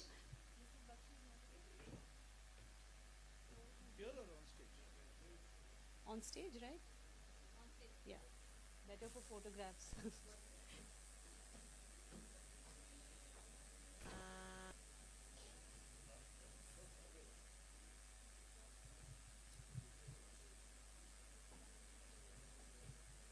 The trophy will be presented by our principal, the trophy and the medals. And Venki, could you please hand over the certificates? And Mr. Bakshi will give away the all-important gift hamper.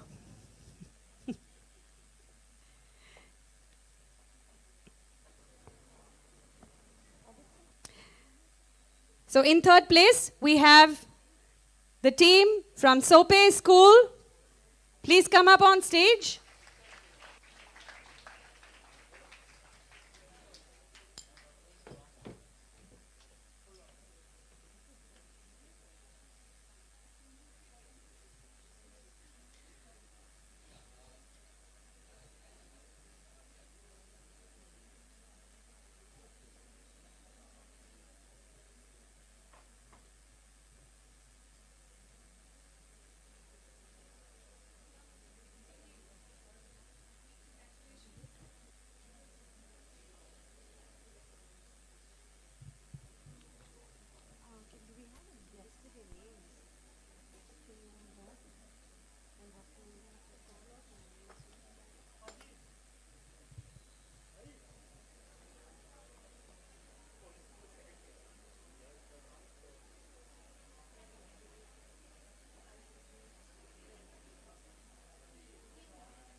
All right, let's hear it for the team that's come third, Sope School. In second place are the team from Bhavan Vidyalaya with 63 points. Round of applause. Come on, audience.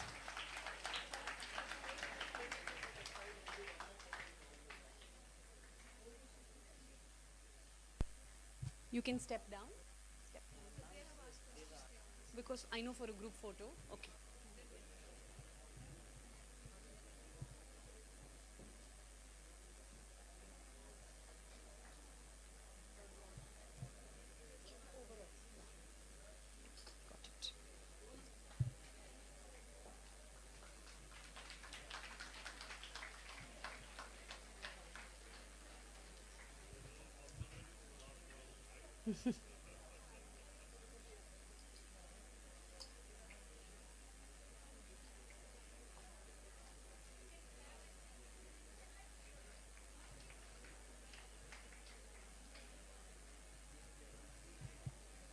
And let's hear it for the home team, Saint Kabir, 68 points.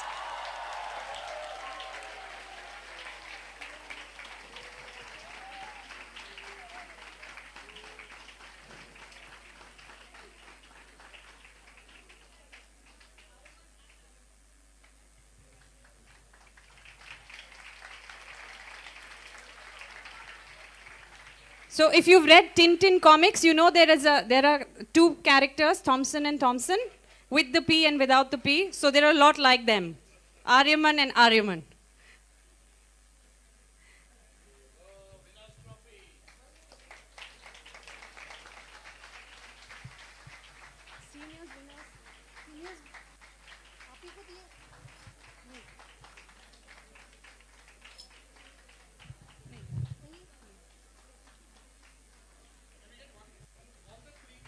Can you all come together for a group photograph, please? Yes. You'd already taken it. आपके पास है वो वाला page? No, seniors. It's not.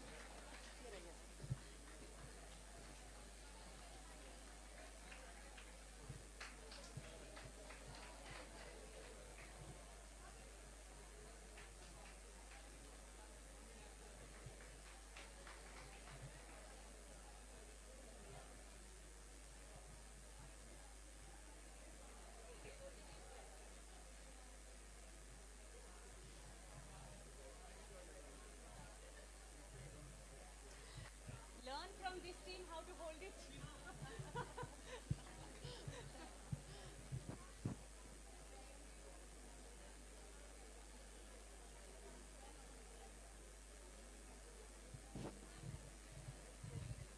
Lots of things to juggle.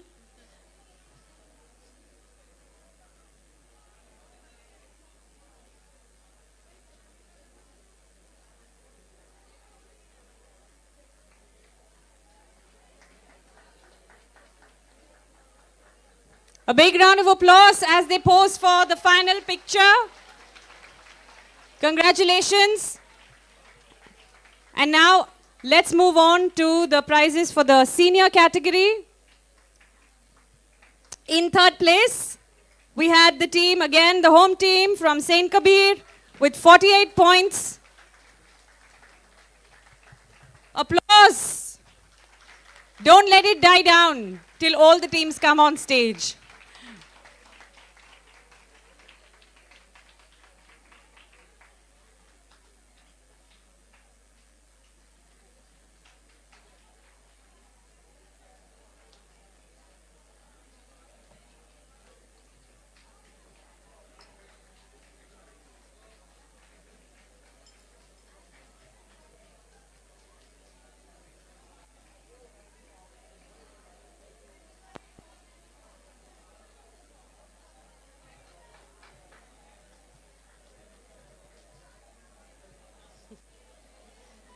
In second place, the team from Chitkara with 62 points. The all-girls team, another big round of applause for that.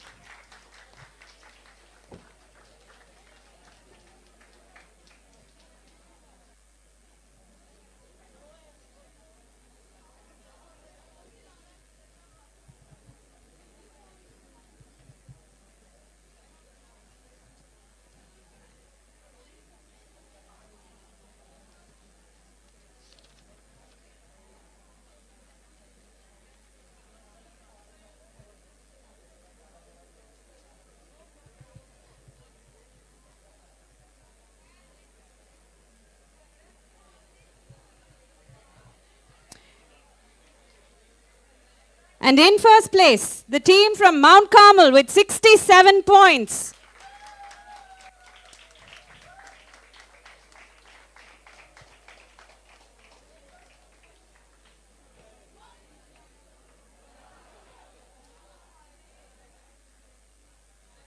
Let's hear it for the winners. Audience, please remain seated.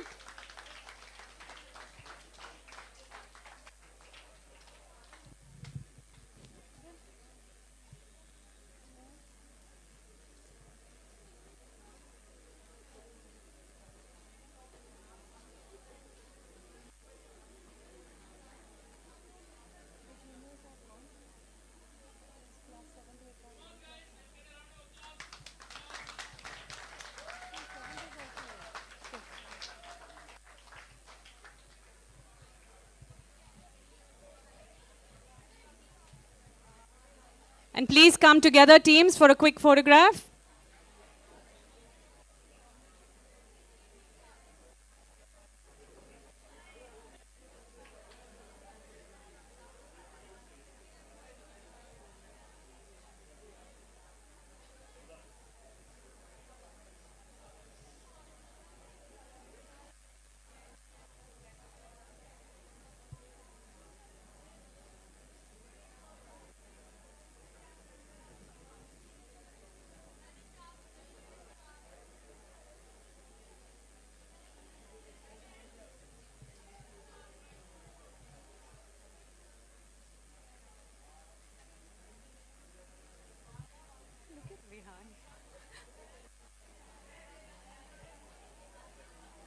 Thank you. Thank you. And now for the all-important overall winners trophy. Like I said, it was a photo finish. But of course, we had clear winners with Saint Kabir winning in both categories with 48 points in the senior and 68 points in the junior, giving them a total of 116. However, since we are the host team, we will not be keeping the trophy to ourselves, and we will pass it on to the team that has come next. And with a total score of 111 points, beating Bhavan by 1 point, they were at 110, are the team from Mount Carmel. Come back up on stage, all four of you, along with your teacher, who's accompanied you today. Don't take off your medals. You're champions of the day. Keep it on. Where are your medals? Oh, sorry. My bad. But you still got the overall.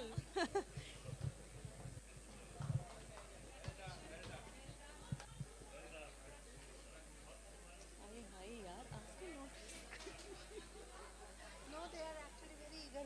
They are not ready to listen to her only.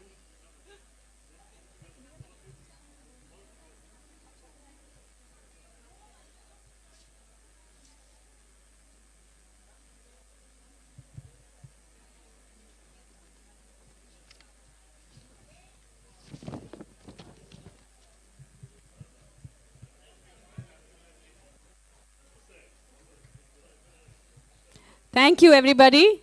May I request you to be seated now while we can quickly bring the day to an end.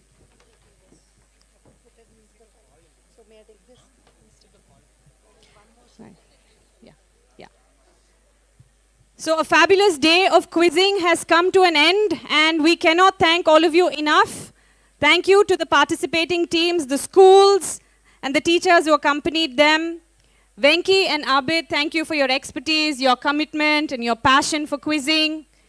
And everybody at Saint Kabir, starting from the founders to the management to our principal, all the advisors, coordinators, mentors, teachers, executives, all you backstage wizards who've been bringing the magic. You know who you are. Thank you so much. And our AV team, our printers, thank you. And finally, the wonderful audience that's leaving that 7th, 8th, and 9th graders. And that brings us to the end of edition 4 of Pantomathics. Thank you all, and we'll be back in 2024.